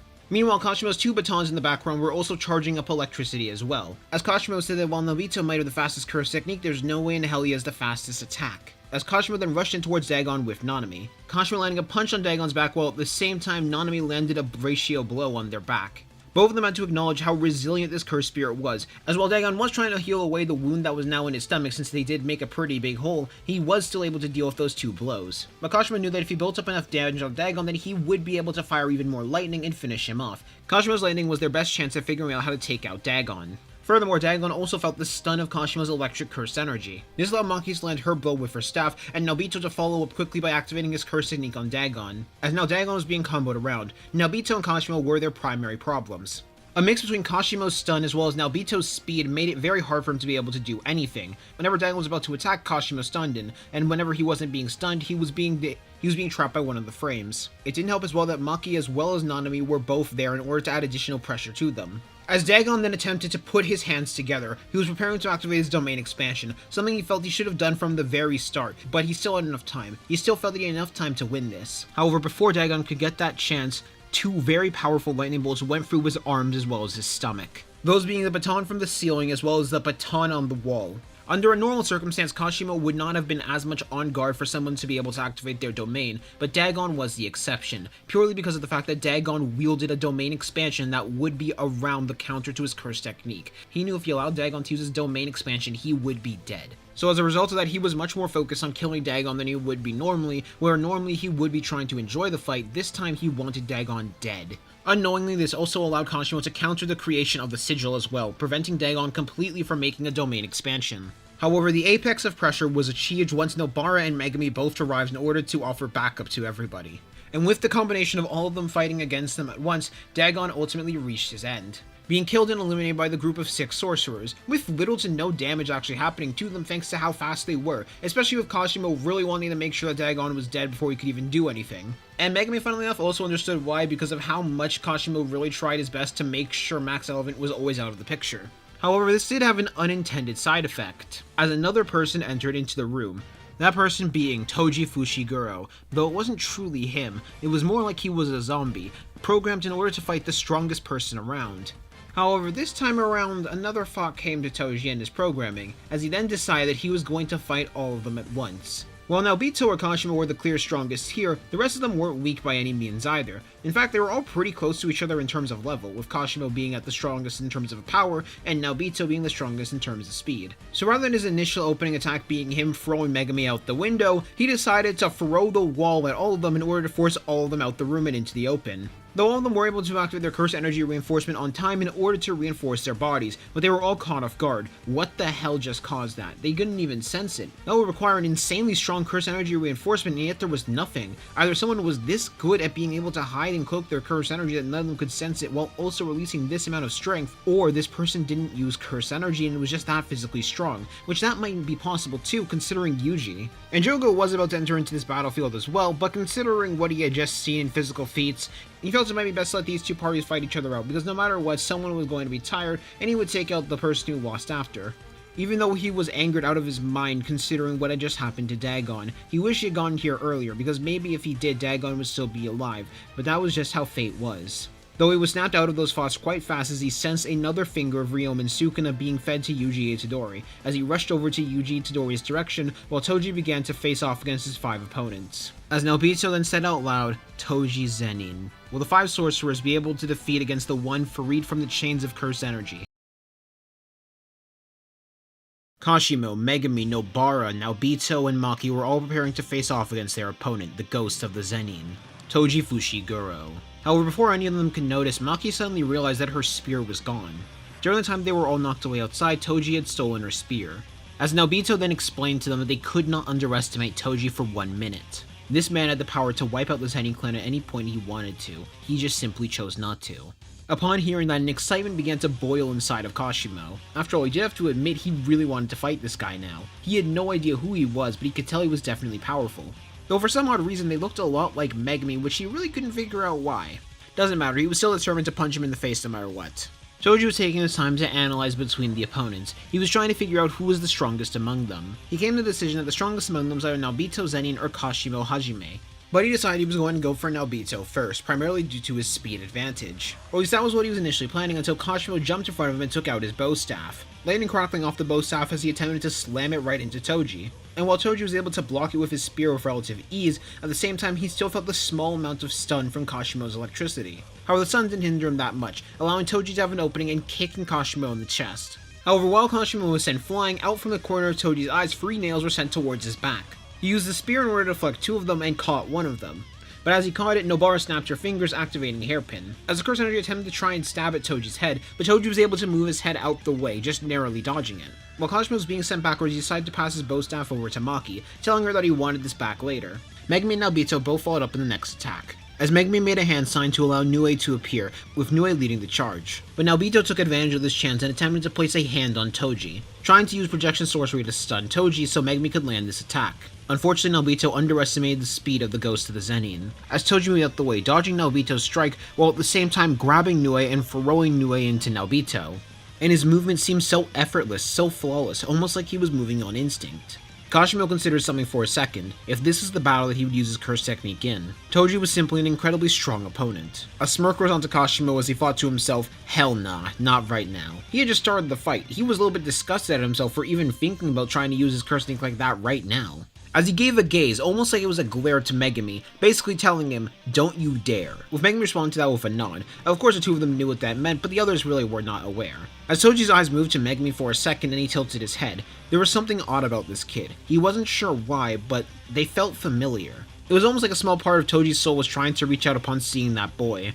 Seeing Nobito get knocked away, Kashimo and Maki decided it was their turn to sub in. At the same time, Nobara lifted up a few of her nails, moving a bit more backwards in order to start launching nails as support. Nobara was now releasing a constant amount of nails, trying to build up pressure on Toji, or at least trying to get one hit in. As Kashimo led with Maki being their backup, Kashimo going for an initial strike which Toji was able to block with his spear, Kashimo using his hands and placing another charge on Toji's body. And while the stun wasn't too effective, it did allow for Maki's hit to almost land. However, Toji was still able to block Maki's bow strike staff with his spear. But due to this being an item of Kashimo, it had the same stunning factor. So when Toji went for a counter to try and kick Maki away, Maki was just narrowly able to block it with her arms. But while Maki was being launched away, Megumi rushed past them and summoned Gamma, using Gamma to pull Maki towards them and launch them over Megumi's head, with Kashimo leading the front, viewing on a hand-to-hand barrage on Toji. However, Toji was able to block most of these strikes, he still felt the stun factor that was landing on him, until suddenly he looked from above and below him, where below him Megumi was now holding Kashimo's staff, because from below Megumi was now holding Kashimo's staff, as they slammed it into Toji's side. Though at the same time Maki with Playful Cloud attempted to slam it into Toji's head. And while Megumi's strike was able to successfully land, Toji was able to catch Playful Cloud with his teeth, before he then used Maki as a flail in order to slam them into Megumi and Kashimo, and throw all three of them away from himself, spitting out Playful Cloud and instead using that tool, throwing the spear right towards Maki, Kashimo, and Megumi. As he looked towards the tens of nails coming at him, he began to use Playful Cloud to deflect each of them. But right after he deflected the final one, he disappeared and vanished from Nobara's sight. Nobara looked around, worried and confused at where he just went, until she realized too late. Because by the time she realized it was far too late, as a leg was about to reach her side. Toji was just about to kick her, until suddenly he felt a hand on his side, pausing his movements. Nobito took advantage of this chance, setting up Nobara to allow her to land a hit. But he knew this wouldn't last for long, so Nobara was rather fast to follow that up, by lifting up one of her nails and infusing a large amount of curse energy into it, and smacking her hammer right down on it. At the same time, Nobito went for a punch on Toji's side. And while both the hits did land, all this really did was do a small cut on Toji's side, resulting in some small amounts of blood trickling down. If Nobara had more power and more curse energy, that might have been able to actually do some damage to them. Unfortunately though, at least right now, Nobara had no way to set up a voodoo doll on Toji to bypass his power, as Toji lifted both of his hands, using both of them to choke slam Nobito and Nobara, throwing both Nobito and Nobara through different walls. And out of the two of them, Toji chose to rush towards Nobito, following him as he was crashed through several walls. Nobara, Megumi, and Kashimo were all forcing themselves to get back up. Maki had just barely managed to avoid the spear that was thrown at her earlier, but she forced herself to get back up as well. Kashimo was internally cursing himself right now. He honestly wasn't too sure that if in his prime he would be able to beat Toji or not, but he knew his past life would have definitely stood a better chance than he was right now. But now Kashimo felt like he was just being swatted away like he was some child. And while Megumi and Nobara weren't having the same thoughts right now as Kashimo in comparison to their past selves, since they didn't really have a past self, at the same time they were feeling more and more motivated. They wanted to take down this man. They needed to prove that they were capable of doing that. As Megumi continued to think to himself to find a way he can strategize around this man and figure out how to take him out. Kashimo, Nobara, and Megumi also all felt this urge within them to improve and force themselves to evolve. Maki felt that same urge as well, but she wasn't like them. And Maki was also feeling some type of jealousy upon seeing this man. Maki couldn't tell why, but she felt like that he was the complete version of herself. However, she shook that off. She wanted to surpass that as well. But as they looked backwards, they saw Nobito being launched back towards their direction. Nobito's clothes were battle-torn. He looked to be quite tired, but most of all, his arm in particular looked to be rather injured. All of them could tell that he definitely had some bone fractures. In the short time span it took for all of them to recover properly, Toji was able to disable one of Nobito's arms, as Toji walked back out, spinning around the Playful Cloud. This made it clear to all five of them, they could not risk trying to 1v1 Toji. If they did, it would be a death sentence. Kashimo knew that he wouldn't be able to build up enough charges to land a lightning bolt himself directly on him, but maybe if he used the batons, that was what he had to do. Though the issue with that was, unlike his normal lightning, that wasn't going to be a sure hit. With the batons, the lightning was directed to Kashimo's body and just would strike whatever was in the way. As Kashimo then looked towards everybody and told them they were going to need to hold this man down. If they could successfully do that, then they would be able to win this fight. Megumi, Nobara, Nobito, and Maki all nodded to show they understood the plan. Though now Nobito was much more hindered, his arm was broken.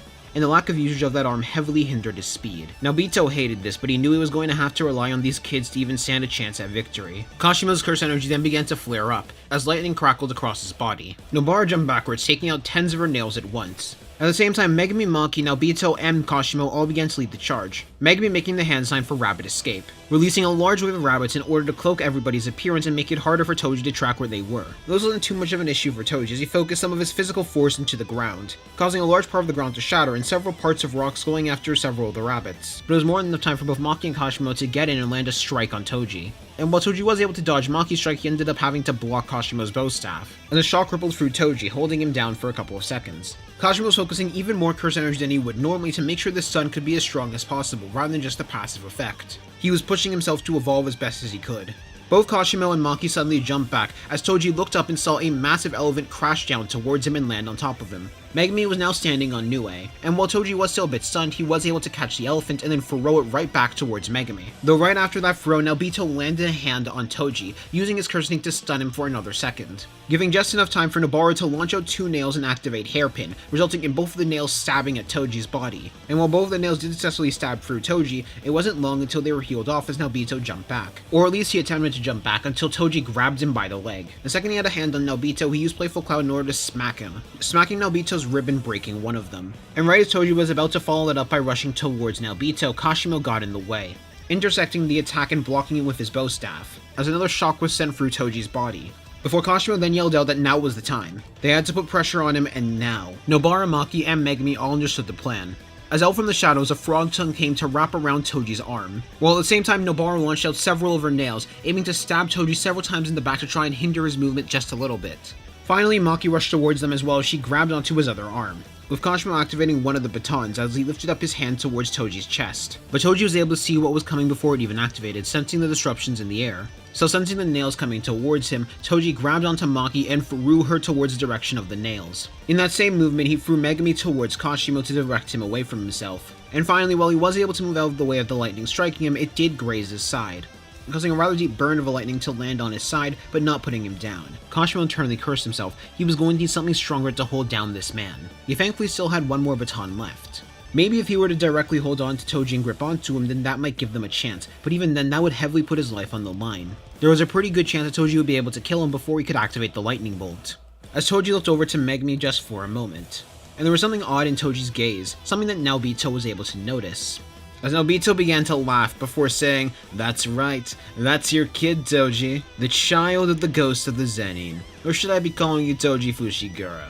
Naobito was doing this in some final attempt to try and stun Toji, though Naobito suddenly coughed up some blood as he could feel one of his lungs were punctured. There was no chance that Naobito was going to make it out of here alive, he knew that for certain now, and that brought all of them to a standstill, especially Megumi. And upon hearing that, it was almost like something snapped in Toji's head, as he vanished and appeared right in front of Megumi. Kashimo was also nearby Megumi and preparing to fight back just in case. That was when Toji asked Megumi a question, if his last name was Fushiguro or Zenin. While he could tell it was most likely Fushiguro based on what Naobito said, he needed to hear that confirmation. He needed to hear it, with Megumi confirming that his last name was Fushiguro, as Toji said that he was glad, before he vanished, picking up the spear that Maki had, and then stabbing himself through the heart. While Toji had a lot more that he wanted to say to Megumi, he had a lot more that he wanted to say in his life, he couldn't. He only was able to take control back for this minute amount of time, until he was forced to go back on instincts. So he instead chose to take his own life, to make sure that Megumi didn't have to suffer. Maybe in some alternate world, in some alternate reality, Megumi and Toji could have had a good relationship.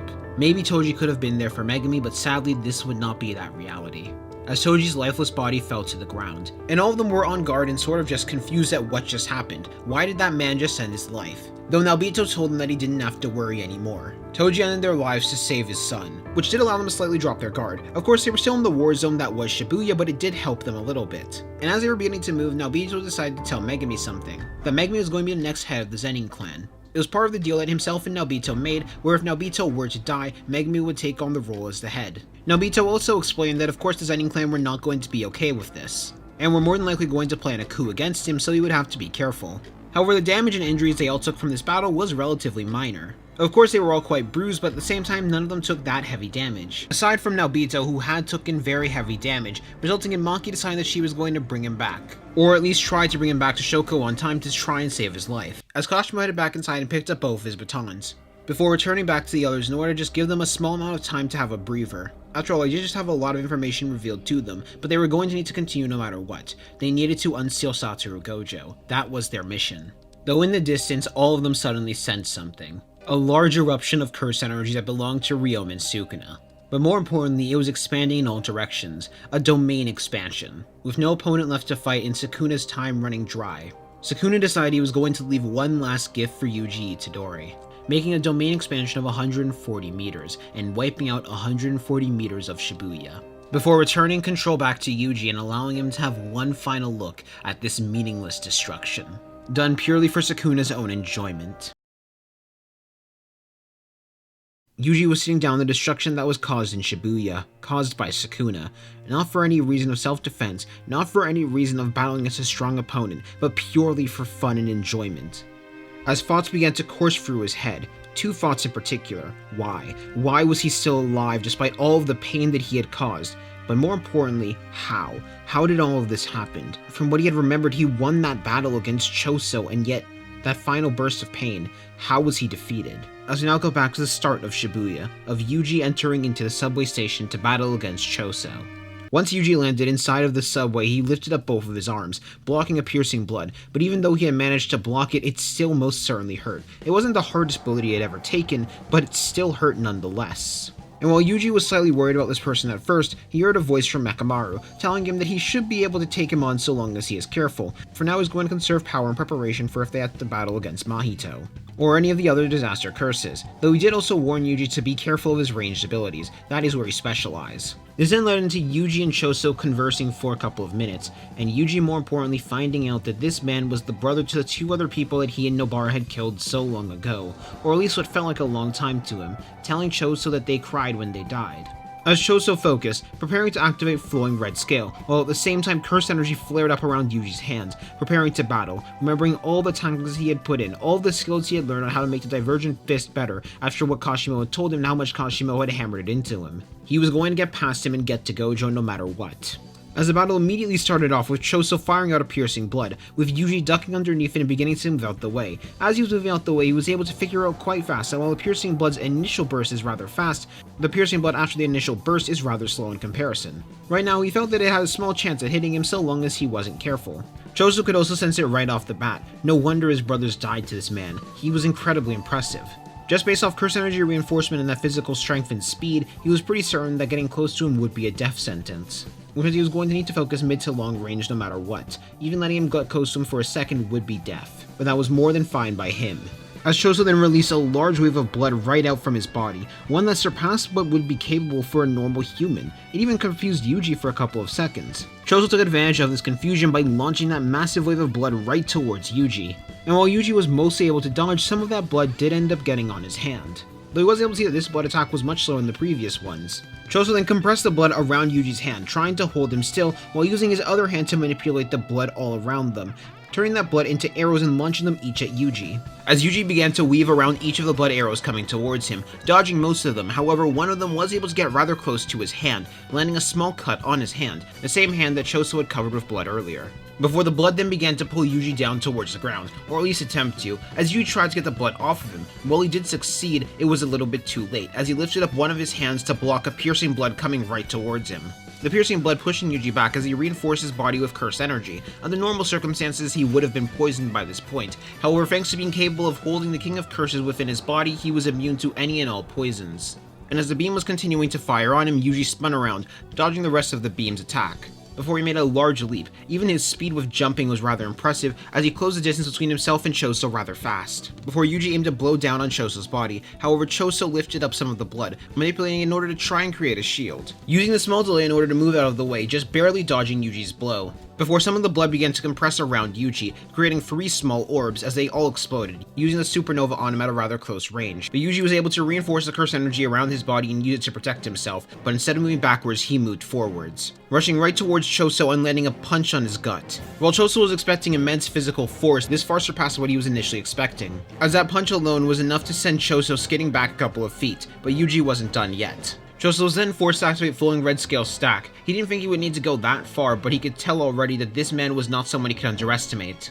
before he launched out a wave of blood right towards Yuji, launching out several in order to try and at least slow him down slightly and try and make some more range. And it was succeeding in delaying him. Yuji now knew he had to avoid those waves of blood. After all, if they landed on him, while they might not do some damage to him, they were definitely going to slow him down. Choso was a deaf painting, which meant he was fully capable of creating blood through his own curse energy rather than normal people who need to use reverse curse technique in order to replenish their blood. And right now he was fully taking advantage of that trait. He was thinking on every possible way he could evolve, every possible way he could end up winning this battle against Yuji. He needed to push himself. He needed to surpass his threat in front of him. Because the second Yuji got close, it was going to be game over. And Yuji could sense that as well. All he needed to do was get close to Choso and he would be able to win this. But fighting against someone who had access to such amounts of range control was definitely hard. Still, he felt he was starting to figure out some ways around it, some angles he could potentially take.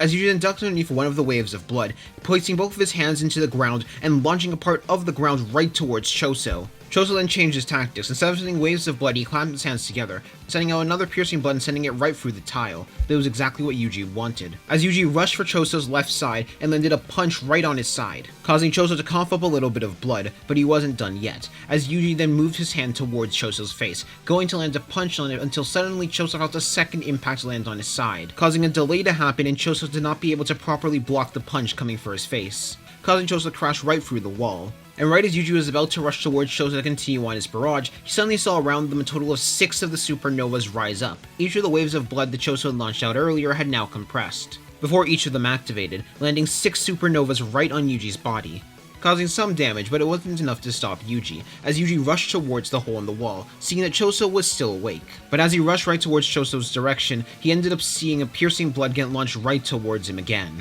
This is a trap set by Choso, but even with that in mind, he had taken quite a bit of damage. But even with that, he wasn't going to give up either. As the piercing blood launched right towards Yuji, he didn't have enough time to react. But this one was a slight bit different. During the time that Choso was landing supernovas on Yuji, he was also chanting to himself, chanting the chants of piercing blood. So I think he had to rely on chants in order to make the piercing blood strong enough to do some damage to Yuji. As Yuji was also able to notice that this piercing blood was moving even faster than it was before, far surpassing that of the speed of sound. Yuji could feel his arms straining to block this piercing blood as he ducked underneath it. This was not something he'd be able to permanently block, before he chose to move back into the room that they were fighting in originally. And Yuji could see all the blood from earlier that Choso had launched out begin to go through that hole, going right back towards Choso for him to properly manipulate. Even though Choso had been able to land more hits than Yuji had been able to, despite the fact that Yuji had only landed 3 blows, Yuji had done significantly more damage to Choso than Choso had done to Yuji. As Choso then began to walk back in, thoughts of his brothers returning back to his head. He was calling upon Eso and Kechizu's strength. He needed them right now. There was no way he himself could beat them alone. He needed to be like his brothers. He needed to do everything he could. That way he could take Yuji down. As a ring of blood began to cycle around Choso's body, curse energy then flared up around Yuji's entire body. He was focusing every little bit of negative emotion that he had within him, using all of that to funnel into more and more curse energy for himself. At the same time, Choso was also pushing himself to his limit, as more and more blood began to leak out from his body. He was doing a very similar trick to Yuji. He was funneling all of his hatred towards Yuji, his hate and anger towards his brothers dying, and most of all his hate towards himself, all into creating a pool of curse energy just to make as much blood as possible. If Yuji landed a few more blows on him, it would be game over. Especially with his physical superiority, he could feel his bones already cracking and breaking. But that didn't matter to him. He was going to make sure Yuji would die to his hand, no matter what. Even if Choso ended up dying in the process, he was going to avenge his brothers. Determination fueled both of the opponents. This led to Choso making the first move, releasing several blood arrows made from the large amounts of blood that he had just created. This wave of blood arrows was near impossible to dodge, which led to Yuji being forced to block, as he punched the ground and put a large amount of physical force into it, sending a large amount of the ground upwards in order to try and block against some of the blood arrows, attempting to create an opening for himself, and while he did succeed in blocking some of them, even more were coming towards him. And if Yuji couldn't go at him directly, he had another idea, as he punched the ground, making a large hole in the ground for him to drop down towards the next floor. And when the dust settled, Choso could no longer see Yuji. This confused him until he saw the hole that Yuji had made in the ground, as he had to question to himself if Yuji was trying to escape, and if he really thought that he was going to let him escape that easy. Choso then began to split parts of the blood ring around him, splitting into several supernovas, before Choso then called upon all of the blood that he had launched out his arrows back towards himself, preparing him by having several large orbs of blood around him, in particular focusing it right towards his back. as suddenly you both heard and felt the ground shake underneath him. Yuji had just punched the ceiling. However, this time he didn't actually break it, before he landed another punch in a different area, and another, and finding out Yuji's exact location was rather hard. Until suddenly the ground broke right underneath Choso. Choso at the last moment was able to jump back, avoiding falling into the hole. But that was only the first part of the trap, as Yuji jumped out from the hole and landed a punch right on Choso's chest. This punch was one of the more hard-hitting ones. It was almost like you could feel one of his ribs breaking. If he hadn't focused enough curse energy at the last moment, one of the ribs definitely would have broken. But at the same time, Choso took advantage of this chance, as 4 of the supernovas clung on to Yuji before exploding, launching Yuji backwards in the same direction. But Choso wasn't done with his assault yet, as he fought back to Eso and Kechizu, lifting up his hand and launching it out like it was a rocket towards Yuji, his blood launching it like it was a rocket. This ended up catching Yuji off guard and allowed Choso to grab onto Yuji's chest to pull him towards him. As then out from Choso's back, several blood vector lines launched right at Yuji, landing several cuts on his body. As Choso's hand then reattached and he took this chance to land a hard punch on Yuji's chest, before following it up with a final headbutt towards Yuji's head. As Choso clasped his hands together, preparing to fire out piercing blood to try and finish it off. However, Yuji acted first, as he focused a large amount of curse energy right towards his fist, before the Divergent Fist activated, landing a blow right on Choso's chest. That Divergent Fist was from the blow Yuji had landed earlier when he came out the hole. Before suddenly Choso felt a feeling in the air, one that he wasn't familiar with, but every single cell in his body was telling him to be cautious. But more importantly, it was telling him that he couldn't let Yuji hit him with this next blow. So he focused a large amount of curse energy into reproducing blood. At the same time, using blood armor, he was going to risk his life to make sure he could survive this hit. As Yuji landed a black flash on Choso, sending Choso flying right through one of the walls. If Choso hadn't focused everything on his defenses, that would have killed him. As Yuji looked over at Choso's direction, seeing that he likely couldn't move anymore, Yuji felt that there was no more need to finish him off. He just needed to continue. Especially feeling the sparks of black and his curse energy flowing much better than it was before, he needed to keep going. But suddenly he heard what sounded like muffled chanting. He couldn't really make out the words, but it sounded like that same chant from before, and Choso's curse energy spiked up. At the same time, Choso was also doing hand signs. This might end up being his last piercing blood, but he wasn't going to let Yuji walk out of here alive. Even if it meant dying in the process, he was going to do his strongest piercing blood he had ever done. And right as Yuji was about to lift up both of his arms to block, suddenly he felt himself completely unable to move. 2 other people had entered into this battle, Mimiko and Nanako, both of them using their curse techniques to prevent Yuji from moving. Nanako by taking a picture of Yuji and forcing himself to stay in the same position, and Mimiko using her curse technique of voodoo to keep him still. Now this technique combination was not going to hold him for long, and the both of them could feel that, but it was long enough to allow Choso's piercing blood to hit Yuji right in the chest. And because of that, this final blow was able to kill Yuji, eliminating him once and for all thanks to this and all of the damage that Yuji had taken up to this point. As memories came flooding into Choso's head, memories of something that didn't exist, but a realization hit him, or at least was starting to hit him. Was Yuji potentially his brother as well? After all, this happened with Eso and Kechizu as well, but at the same time, no, this was confusing, as Choso gripped onto his head and began to leave the area, trying to find some place where he could go to think. And that was when Yuji had realized how he had lost to them, as all the other memories continued to flood into his head. Sukuna returning, Mimiko and Nanako feeding them a finger, as well as Jogo feeding Yuji a total of 10 fingers. Sukuna's merciless execution of the both of them, and then his execution of Jogo right after. And finally his domain expansion, not out of defense but just a pure love of carnage. As thoughts flooded into Yuji's head, thoughts of why he was so weak, why couldn't he have stopped Sukuna from taking control, why couldn't he have won that battle? And most of all, why was he still alive? But he focused. He began to focus himself because he needed something to hit. He couldn't just let himself do nothing right now. He needed to do something. He needed to distract himself from all of these thoughts, all of these feelings. Before he then heard a voice that was nearby, that being Mekamaru. Sukuna never ended up destroying the Mekamaru pin. That was because as soon as Yuji had lost, Mekamaru had hid himself away. But seeing Yuji had returned back into control, Mekamaru had decided now was his time to come back. As he then said, Mahito is located down below in one of the subways. I can sense his curse energy. However, Yuji, remember that you still have people to fight for, people to live for. Your life still has value. You are the one who is carrying Ryomen's Sukuna, which means you cannot die here. Remember that. Fight with determination. Fight because your life, no matter how many people have died here, will still have value in taking down the King of Curses. For as long as the King continues to exist, even in a portion of himself, he will be able to kill more people. And that did partially help Yuji a little bit. It gave his life a little bit more value. But more than that, hearing that Mahito was in one of the subways, it gave him determination. He was going to finish things off and put Mahito down himself. As Yuji entered into the subway, seeing a large amount of transfigured humans in front of him, so many of different shapes. So many that it suffered because of Mahito. So many that it suffered because he failed to put Mahito down properly the first time. He wasn't going to hesitate this time, as he moved right past them, eliminating each and every single one of the transfigured humans and putting them out of their misery. But after he was done, he would see someone standing right in front of him, that being Mahito. And right as Mahito was about to try and taunt Yuji, he was cut off, as Yuji quickly closed the distance and landed a punch right on Mahito's face, sending him flying backwards. Yuji was angered out of his mind right now, and he was not in the mood to talk. Mahito, seeing that, chose to oblige, as he lifted up both of his hands, a purple curse energy surrounding them. Mahito was gladly accepting Yuji's challenge. At the same time, Kashimo, Nobara, and Megumi were now starting to move towards the direction of where Yuji was, of where the destruction just happened. They wanted to back Yuji up, but on their way there, they saw something that surprised them. Mahito. Or at least they thought it was Mahito, when in reality, it was one of Mahito's doubles. And Kashimo immediately recognized it as a wide smirk rose onto him, looking over to the double. As he looked over to Megumi and told them to go over to support Yuji, him and Nobara were going to handle this double. Megumi nodded, summoning Nui in order to fly out the way, while at the same time Nobara and Kashimo were going to handle this double. The sparks of battle continued to reach new heights in Shibuya. All the while, one person is sitting inside of the subway watching it all, watching every single battle happen with great amount of intrigue, Kenjaku, waiting and excited to see what happens next. Yuji would face off against Mahito in the subway, already landing a blow on him. All Yuji felt right now was immense amounts of rage that he wanted to release on Mahito. Rage for all the death that Sukuna had caused in that one moment, and rage towards himself for not being able to stop Sukuna from taking control. At the same time on the surface, Megumi was trying to find Yuji, while Kashimo and Nobara were preparing to face off against one of Mahito's double, thinking it was the real Mahito.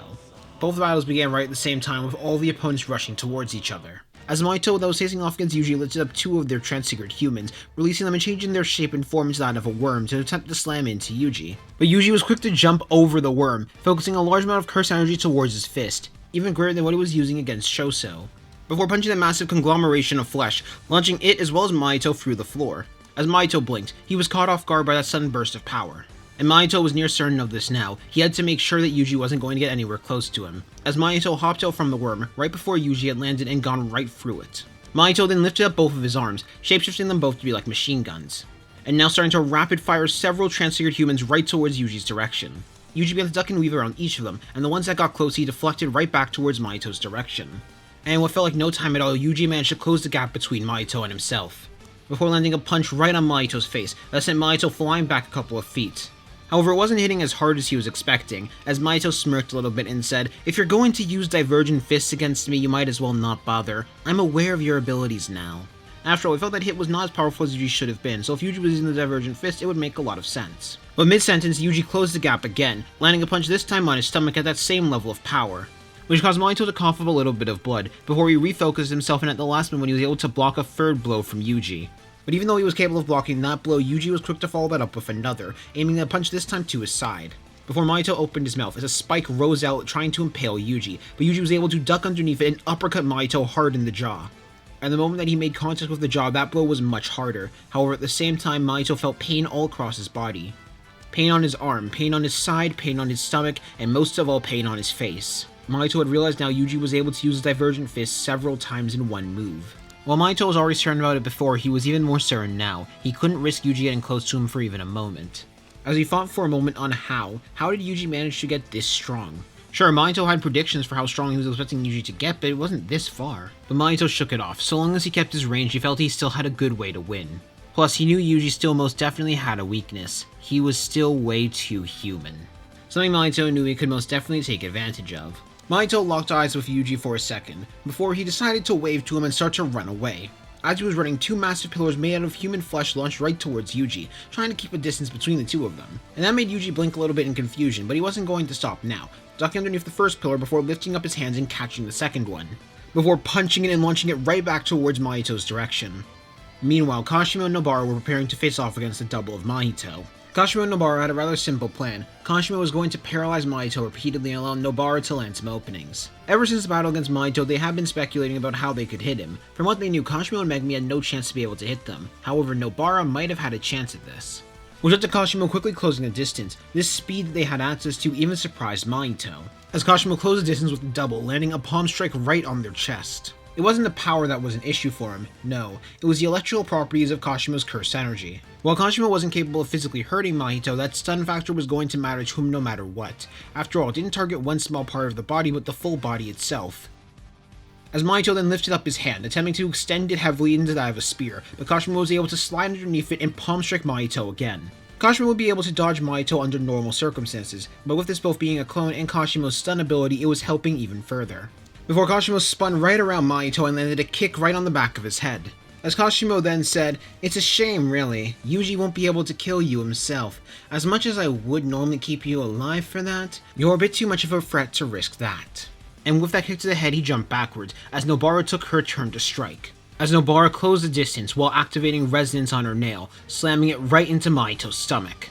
And at the same time the Mahito was trying to run away from Yuji to enter into a new room in the subway suddenly felt a massive hit land on their stomach. Well, it looked like a massive nail impale rose out from it. And at first Mahito thought that might have been Yuji's divergent fist, but it was never that sharp. Yuji and Mahito were both able to realize at that same time that that was Nobara. More importantly, it was even more dangerous, considering the fact that that meant Nobara was capable of hurting him. Mahito realized he was going to need to call back his double and fast. That would be his only way to stand somewhat of a chance against Yuji. But before Mahito could enter into the next room, Yuji suddenly passed him in speed and punched him right in the face, sending him right back to the previous room they were fighting in. Yuji had no idea what Mahito was planning or why he was trying to go to another room, but he was not going to let that happen. At the same time, Nobara called out the Mahito double as a clone, and Mahito confirmed that it was completely correct. But that was when the clone chose to run away, running in the same direction that Megami was heading to.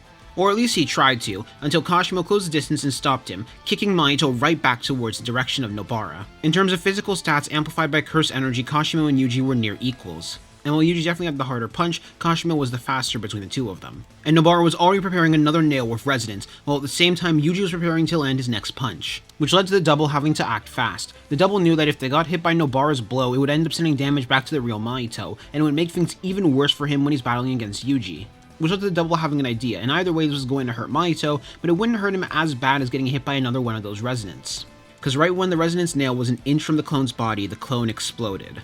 While Mahito wasn't going to get his full soul back, another one of those resonance hits towards his body would definitely be bad. And that made both Nobara and Kashimo blink. They were a little bit surprised to see that happen, and Kashimo had to very quickly move out of the way of the resonance nail coming towards him since they were no longer having a Mahito in the way. However, the two of them were very quick to realize something. Nobara's resonance was very effective against the Mahito double.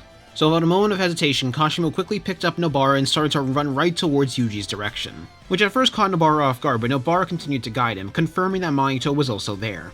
Meanwhile, Mahito was caught off guard by the fact his clone had suddenly died. But he didn't have time to think, as Yuji suddenly landed a punch right on Mahito's face, sending him rocketing through several of the chairs. And you could see in Yuji's eyes there was a newfound look of determination, mainly because Yuji had now realized he wasn't alone. Mahito was realizing he most certainly underestimated them. After all, not just was Yuji strong, but Nobara and Kashimo were both incredibly strong as well. If it wasn't for the fact that Mahito was immune to damage, that clone probably would have died or sooner to Kashimo's hits. Not to mention the fact that Mahito was at far less than 50% of his soul HP. From both the blows he'd taken from Nobara and Yuji and his clone having to die so fast, he wasn't too sure what he could even do right now.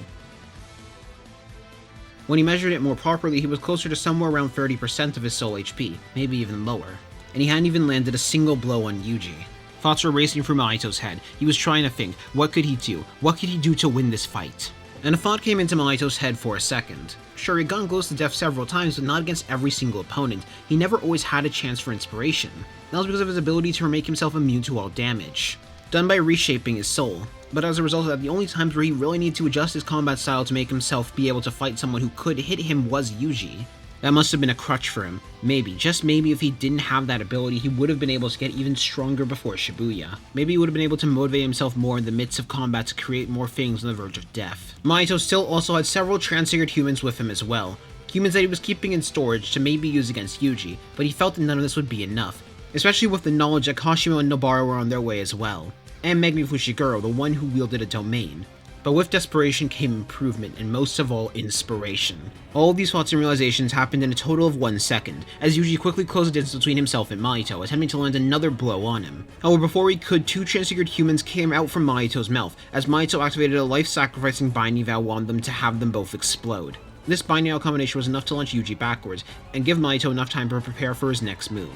As Mahito erupted, a cocoon of what looked like flesh erupting from his body. This cocoon caused so much force that it shattered the entire ceiling above them, fully exposing the moonlight and causing the entire area to shake. As Yuji quickly jumped out from the subway. as the cocoon then compacted back on Mahito.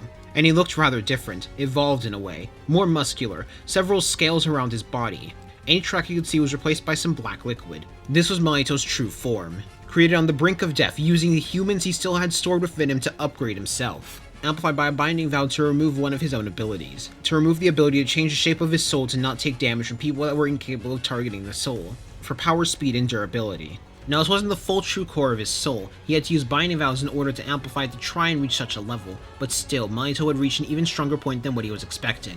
As Yuji and Mahito locked eyes for a second before they both jumped towards each other, both of them clashing fists, causing a shockwave to echo through the area. As both Mahito and Yuji were launched away from each other before they closed distance again, repeatedly clashing fists with each other. Now they were fighting on a much more even playing field. Before Yuji ducked underneath one of Mahito's blows and landed a full power punch on Mahito's face, pushing him back but nowhere near as far in comparison to before.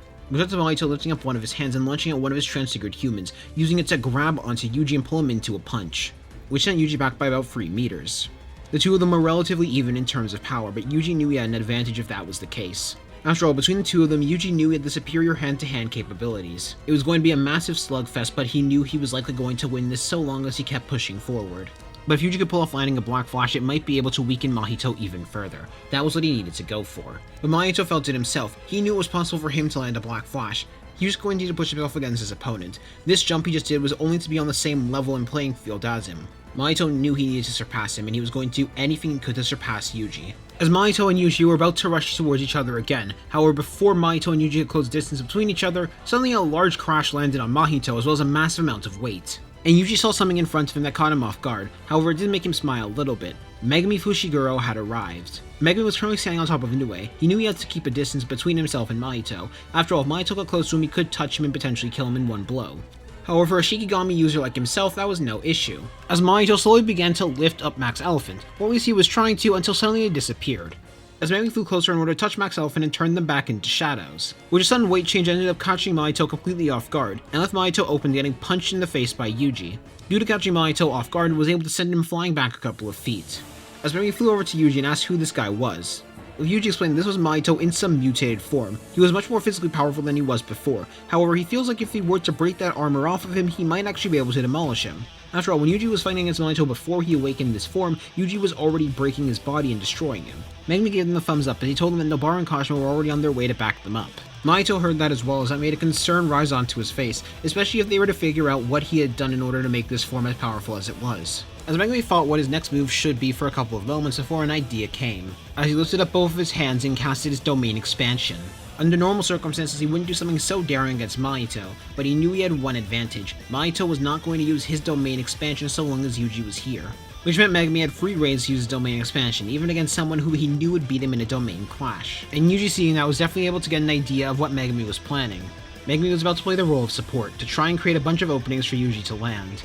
And this angered Mahito to no end. He needed to find a way to get out of here now. He needed to separate them so he could kill Megumi. He could still use Auto Transfiguration, he just needed to get close to them, but considering his domain expansion was now active, it was going to be much harder. But he didn't have much time to think, as suddenly he felt several tongues wrap around his legs. And when he looked below him, he could see the eyes of several frogs. But the second was all that Yuji needed, as he closed the distance and landed another punch right on Mahito's face. Now Yuji was aiming for that crack he made beforehand with that punch he landed on Mahito. If he could land enough damage to that crack, he might be able to break it and make a weak spot for him to be able to take him out. And while Mahito was being launched back, suddenly you saw 3 Megumis rise all around him. All 3 of them were attempting to strike Mahito at once, as Mahito lifted up both of his arms to block 2 of the arms while using his leg to kick away one of the Megumis. But as the Megumi clone was being pushed back, Yuji jumped right over the Megumi clone, and used that chance to land a punch right on Mahito's chest.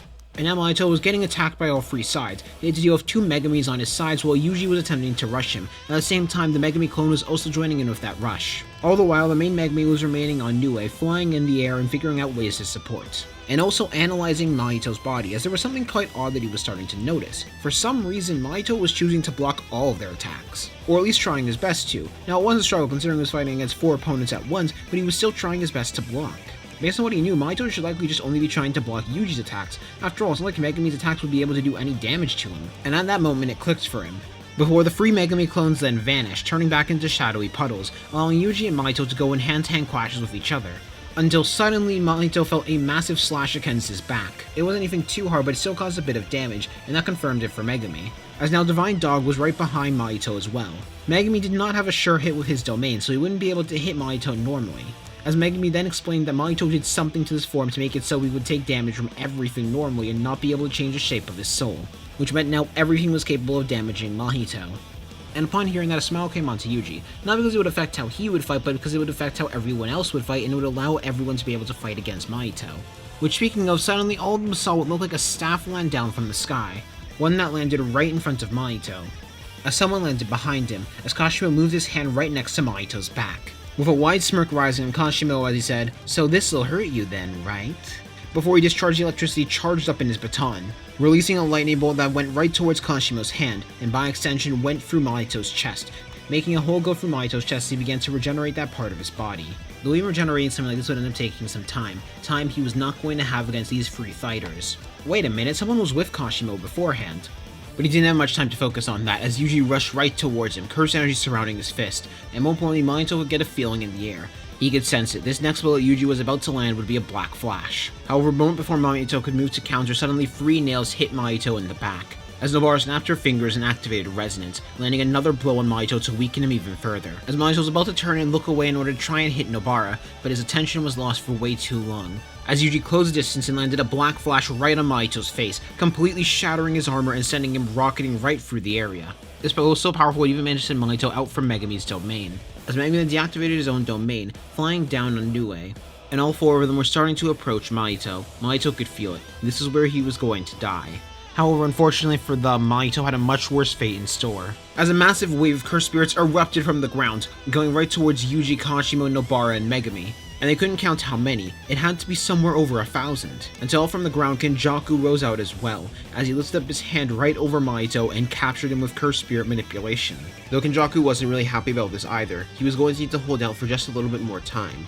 Just a little bit more time for the prison realm to be ready. But he had to make this move or else he was going to risk the death of Mahito, and Mahito was necessary for his plan. Kashimo, Yuji, Nobara, and Megumi all spotted their new enemy, as they each jumped backwards in order to avoid this massive wave of cursed spirits coming towards them. He was the one responsible for taking Satoru Gojo, which means they were going to need to kill him in order to make sure they could free him, as all 4 of them prepared to begin their rush right towards Kenjaku. Yuji and Kashimo would face off again. No, it's Kashima's a fucking enemy. What am I doing? Wait, not he's not an enemy, no, he's an ally. This is what if Kashimo was reborn in the modern era? They're like best friends here. What am I doing? Kashimo, Nobara, Megumi, and Yuji all saw a wave of cursed spirits coming right towards them. At the same time, Suguru Geto had just finished capturing Mahito. Or in reality, this was not Suguru Geto, but Kenjaku, as a look of annoyance rose onto Kenjaku's face. After all, the prison realm wasn't done selling Satoru Gojo yet, it still needed a little bit more time. Either way, he was going to have to stall. He knew for a fact that if he didn't get involved now that Mahito was going to die. No, it wasn't going to be too much of a struggle. Sure, all 4 of them were on the level of grade 1 sorcerers, but that was nothing for him to handle. In particular, the annoying ones here would be Kashimo Hajime as well as Yuji Itadori. They both were close, if not already had surpassed the wall of grade 1 sorcerer. Nobara and Megumi were also on their way there, but not fully there yet. Until suddenly they heard the snap of several fingers, as Nobara had activated Hairpin on several of her nails, using it to stab through several of the cursed spirits. At the same time, the sound of an elephant trunk was heard, as Megumi activated Max Elephant, releasing a large torrent of water right towards the curses. While Kashimo hopped onto Max Elephant's back while throwing one of his batons into the water, using it to electrify the entire pool of water with a massive burst, using it to deal with a great portion of the swarm of curses coming towards them, while Nobara and Megumi were currently sitting on Nue. But to Kenjaku's surprise, he couldn't spot Yuji anywhere, until he heard footsteps from behind him and looked behind him to see Yuji rushing towards him, cursed energy centering around his fist. As Kenjaku then released a large amount of cursed spirits piling on top of each other right towards Yuji's direction.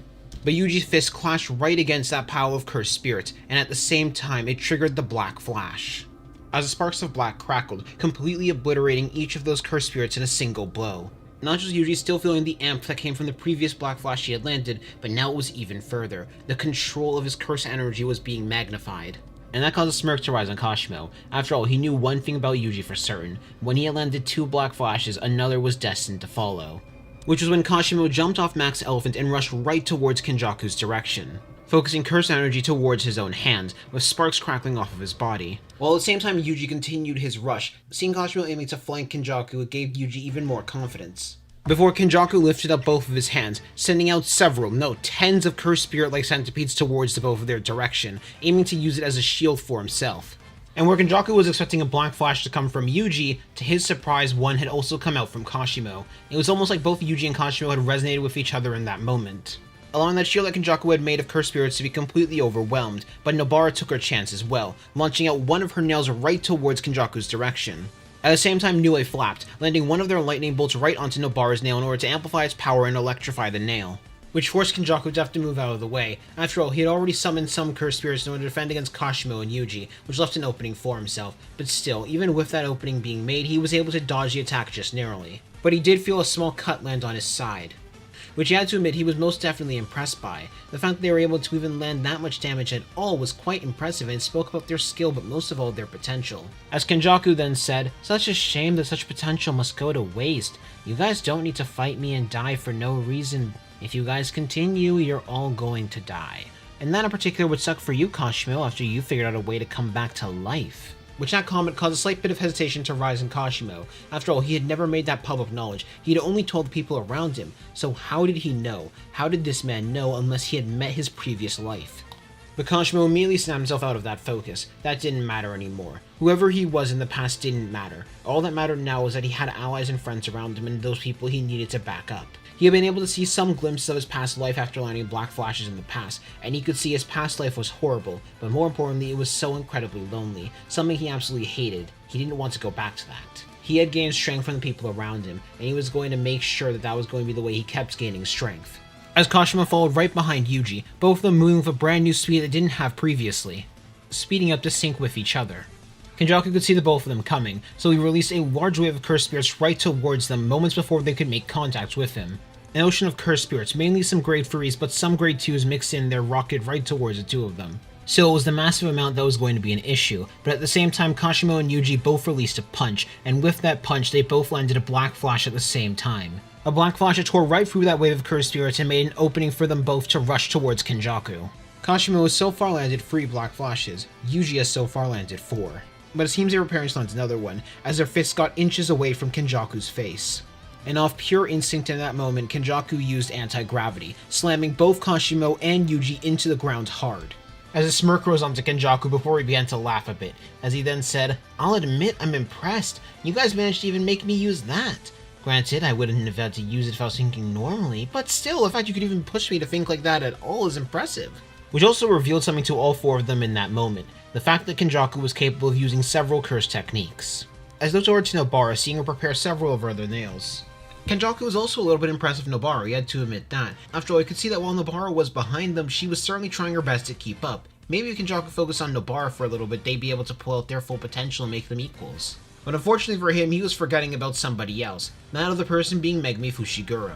Now Megumi wasn't too sure what the technique that he had just used to pull both Yuji and Kashimo onto the ground was, but he had a theory, so he wanted to test that out, as he activated Maximum Elephant and dropped Maximum Elephant right onto Kenjaku.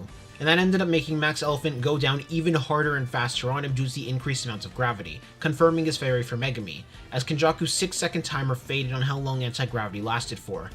He at the last moment dodged out of the way of Maximum Elephant, but when Max Elephant landed, it made a much larger crater than usual. And a little bit of a sigh of relief came out from Kenjaku. While it definitely wouldn't have caused too heavy damage to him, it would have definitely been a little bit annoying. Until he heard the sound of several nails being launched right towards him from behind. Nobara had begun her next strike, with Kenjaku then lifting up his finger and launching out several cursed spirits as a finger gun, using the collide of each of the hairpin nails, until Nobara snapped her fingers, causing each of them to explode in a massive burst of cursed energy. During that burst, Nobara jumped high into the air, before rushing down towards Kenjaku from the front. And at the same time, Yuji and Kashimo rushed towards Kenjaku from both of his other sides, which caused a bit of a smirk to rise on him as Kenjaku said, "You know, we've been down this path before. Not much is going to change this time. All that's really going to change is the amount of cursed spirits I use, but it will still barely be a drop in the bucket." But that was when Nobara jumped, moving over to be right next to Kashimo and Yuji as they all continued their assault. And Kenjaku decided to meet it head on by releasing a massive wave of cursed spirits right towards all of them. These cursed spirits in particular though were rather big. Rather than any of them being grade 3s, all of them were grade 2s, with each of them stacking on top of each other, creating what looked like a massive wave of curses. As Yuji focused a large amount of cursed energy around his fist, Kashimo at the same time prepared his baton, and finally Nobara prepared a nail right towards her hammer, and all three of them struck it together at the same time, resonating with each other perfectly, and all three of them landed a black flash. This massive torrent of sparks of black was enough to tear right through this entire wave of cursed spirits, and even being so powerful that it was able to reach Kenjaku, pushing Kenjaku back by a couple of feet, as he had to admit he was impressed. A smirk rose onto Kenjaku as he said, "Never in my life have I seen 3 people be able to land a black flash with each other at the same time.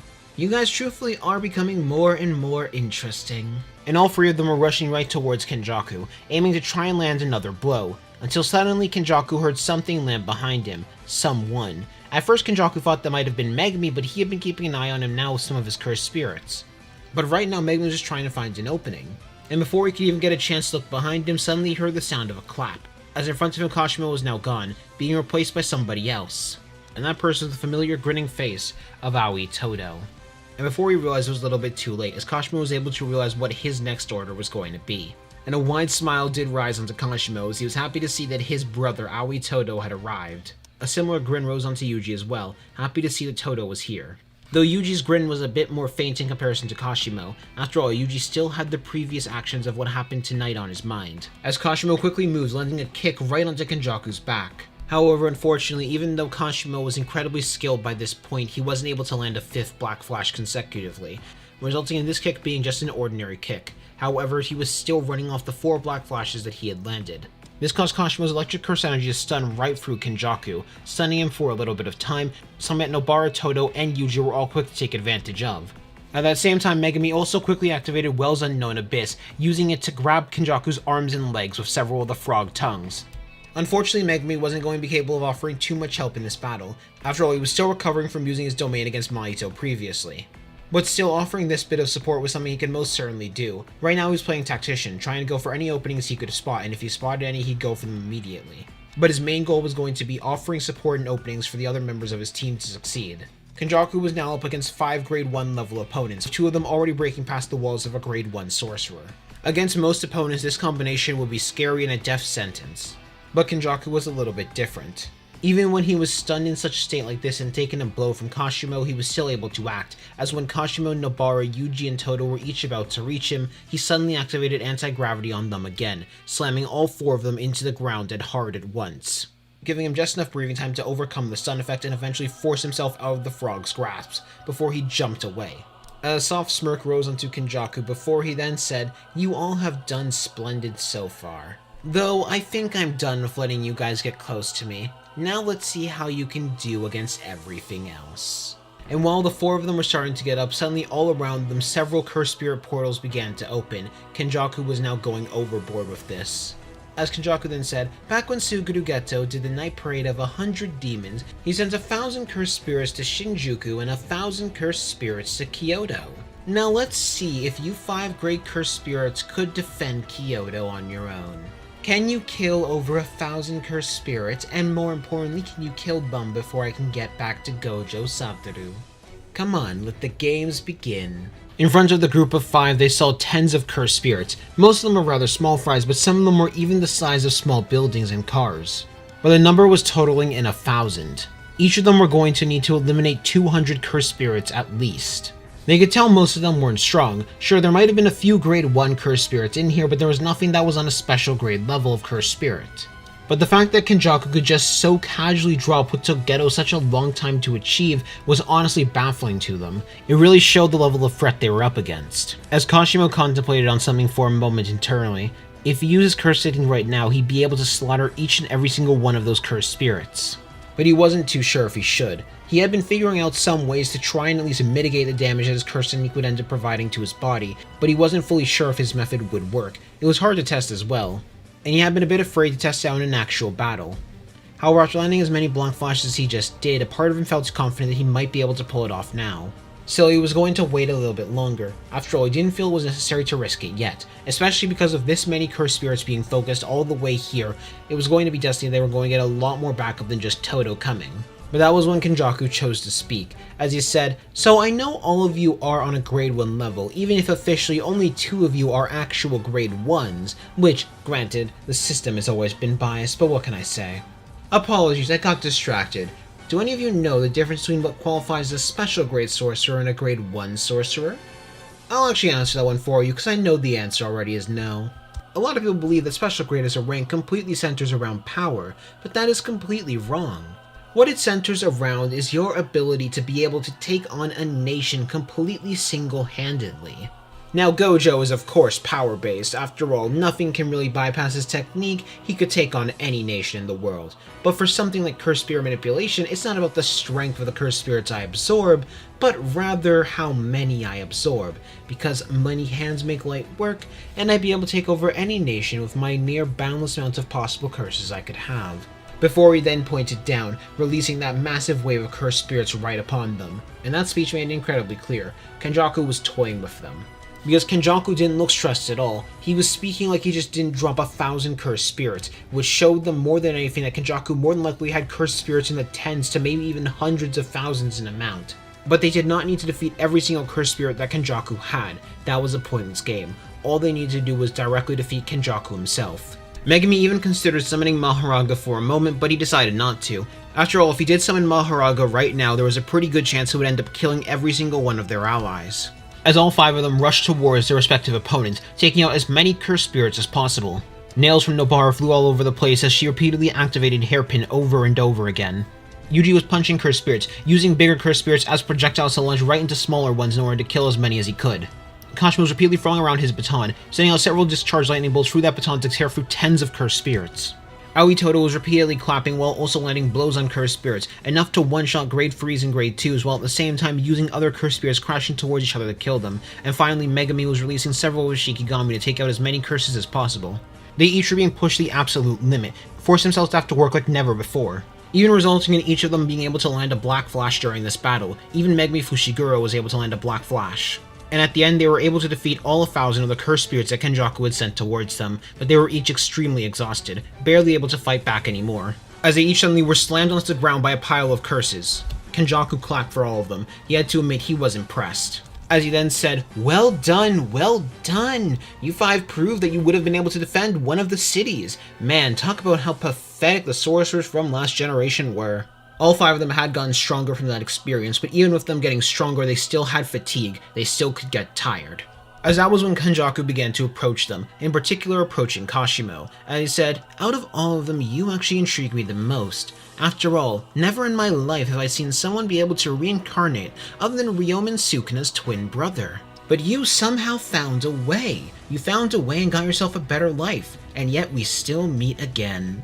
It's part of why I'm tempted to keep you alive so I can figure out how you did it. After all, the other option that I had has been long since dead, but at the same time, you're not going to matter too much. While you intrigue me, I'm a little bit more intrigued with something else. As Kenjaku leaned down closer towards Kashimo, and Kashimo decided that now was the best time to try it. Kashimo Hajime's technique was known as Phantom Beast Amber. It massively amplified his body, allowing him to transcend that of human limits, especially that of reaction time and physical speed. But the cost of such a godly technique was that it would end up killing Kashimo depending on how long it was used for. After Kashimo Hajime had experienced the Black Flash so many times, he finally figured out the way to overcome such a drawback, or at least temporarily mitigate it. As suddenly Kashimo vanished from being underneath the pile of cursed spirits, activating Phantom Beast Amber on his legs, before he landed right behind him, deactivating the technique. Even keeping that technique up for a second like he just did caused massive waves of pain to echo through his legs. But it was simply just pain, he needed to move through it. Which that caught Kenjaku off guard, as he had to admit he was impressed. He never thought that that was possible. But he didn't have much time to think, as Kashimo rushed to land a punch on Kenjaku, but that punch was quickly changed, using Phantom Beast Amber. And out from his fist, a massive lightning bolt struck, going right through Kenjaku's side, putting a hole on his gut, before Kashimo quickly jumped backwards, deactivating Phantom Beast Amber again. As he looked down towards his hand, feeling it shaking quite a bit of pain. Kashimo was not a user of reverse curse technique, so he wouldn't be able to heal off the damage he was causing himself right now. He just needed to acclimate and adjust to this pain. He still had one more arm left, and he felt that his legs and hand could maybe take 2 or 3 more shots of Phantom Beast Amber. But still, he felt that was a lethal blow. Maybe if he could land a couple more of those blows, he would be able to win. As he looked around and he saw that he was completely alone right now. The closest one to being able to get up right now would be Aoi Todo and Yuji Itadori. After all, Aoi Todo had just arrived and still was pretty good on stamina. And, well, Yuji was a physical monster, but still, both of them were pinned down right now. As Kashimo looked towards Kenjaku's direction and saw his body begin to regenerate, Kenjaku was a user of reverse curse technique. and when he looked at Kenjaku's face, he could see a wide smile beginning to rise. Nice work, boy. You truly did surpass your old self. I'm proud. If you aim that blow for the head rather than aiming it for my side, I'd probably be dead right now. Unfortunately for you, you're not going to get another shot at doing that. Because before Kashimo could try to reactivate Phantom Beast Amber again, suddenly he was slammed right back onto the ground by Kenjaku using anti-gravity. Be thankful, I would rather keep you alive right now. Well, this did give Yuji, Todo, Megami, as well as Nobara an opening to attack. After all, he can only have one technique active at a time. Which that caused a faint smirk to rise on Kashimo, as suddenly the clap of a hands while at the same time a nail going against a hammer could be heard. Todo had already been able to figure out that Kenjaku could only keep someone on the ground for a total of 6 seconds, thanks to his genius levels of IQ. Using that, he swapped the place of Kashimo and one of Nobara's nails, making Kashimo land right next to Nobara. As Nobara quickly moved right beside him in order to help him up. After all, she could tell that Kashimo was in quite a bit of pain. At the same time, the sun swap caught Kenjaku completely off guard, resulting in him almost losing his eye. Keyword being almost. He was nearly able to move his head out the way, but he still ended up getting a scratch along his head. But that scratch was pretty quickly healed off by Kenjaku's reverse curse technique. As Kenjaku decided now was the time to end this battle. As fun as this had been, he had gotten more than enough research. As beneath them, tens of curse spirits began to rise up, gripping onto their arms and their legs and pulling them down into the ground hard. Among these piles were several grade 1 curse spirits, as well as tens, if not hundreds of grade 2s and lowers. While they might have had a chance to break out of this normally, they were right now just too exhausted to even try that. As Kenjaku said, I have no intention to kill any of you people. And it's not like I have to kill you guys yet, but if you keep trying to resist, I might end up putting more pressure on it. It's not like I actually need all of you alive, but I'd much prefer all of you be alive for what's to come next. But then suddenly Kenjaku's smirk began to widen, as he could sense it finally being finished. The prison realm was now complete. As Kenjaku then activated Uzumaki, using Uzumaki in order to begin the culling games more proper. And even though backup was on the way, they were far too late, as Kenjaku had activated his portal and looked towards both Kashimo and Yuji. Before he then said, the brand new age of sorcerers is going to begin, with sorcerers of old and sorcerers of new. I can't wait to see what is going to happen. Goodbye. As Kenjaku left, sending off a wave of over 1 million cursed spirits to different locations in order to create the barriers for that of the culling games, leaving the 5 exhausted sorcerers behind, completely exhausted and almost out of curse energy. Despite them trying their best to stop Kenjaku, they had still ultimately failed at the end of the day. They had failed to stop the man, and now he had begun his next step of his plan. The culling games had now begun. Yuji Itadori, Megumi Fushiguro, Hajime Kashimo, Nobara Kugasake, and Aoi Todo were all sitting down. They were exhausted from their battle against Kenjaku. They should honestly be considered lucky for being able to survive against a special grade fighter like that, but at the same time it was pretty clear that Kenjaku was mainly just toying with them. In particular, Kashimo was rather exhausted. After all, he figured out a new way to use his curse technique, but that caused a lot of pain to go through his body. Still, he was going to need to acclimate to it until he figured out how to use reverse curse technique. If he could even use reverse curse technique to begin with. Out of all 5 of them, Yuji and Kashimo were by far the most exhausted, with Megumi being pretty close to them and Todo being the one who had the most stamina currently.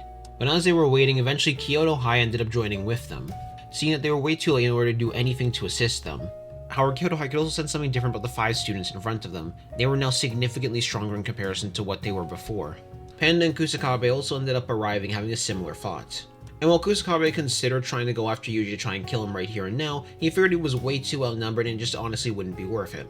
Choso also ended up joining them, which made everybody here go on guard immediately until Choso told them that he wasn't there to fight against them and rather be an ally. Yuji was the only one who did actually recognize Choso out of everyone in this group. He still felt a little bit weird about this. There also seemed to be some strange amount of tension between Choso and Nobara. Or at least a one-sided strange tension, but right now they just didn't have time to focus on that. Though they did feel some level of comfort wash over them as another sorcerer arrived, special grade sorcerer Yuki Tsukumo.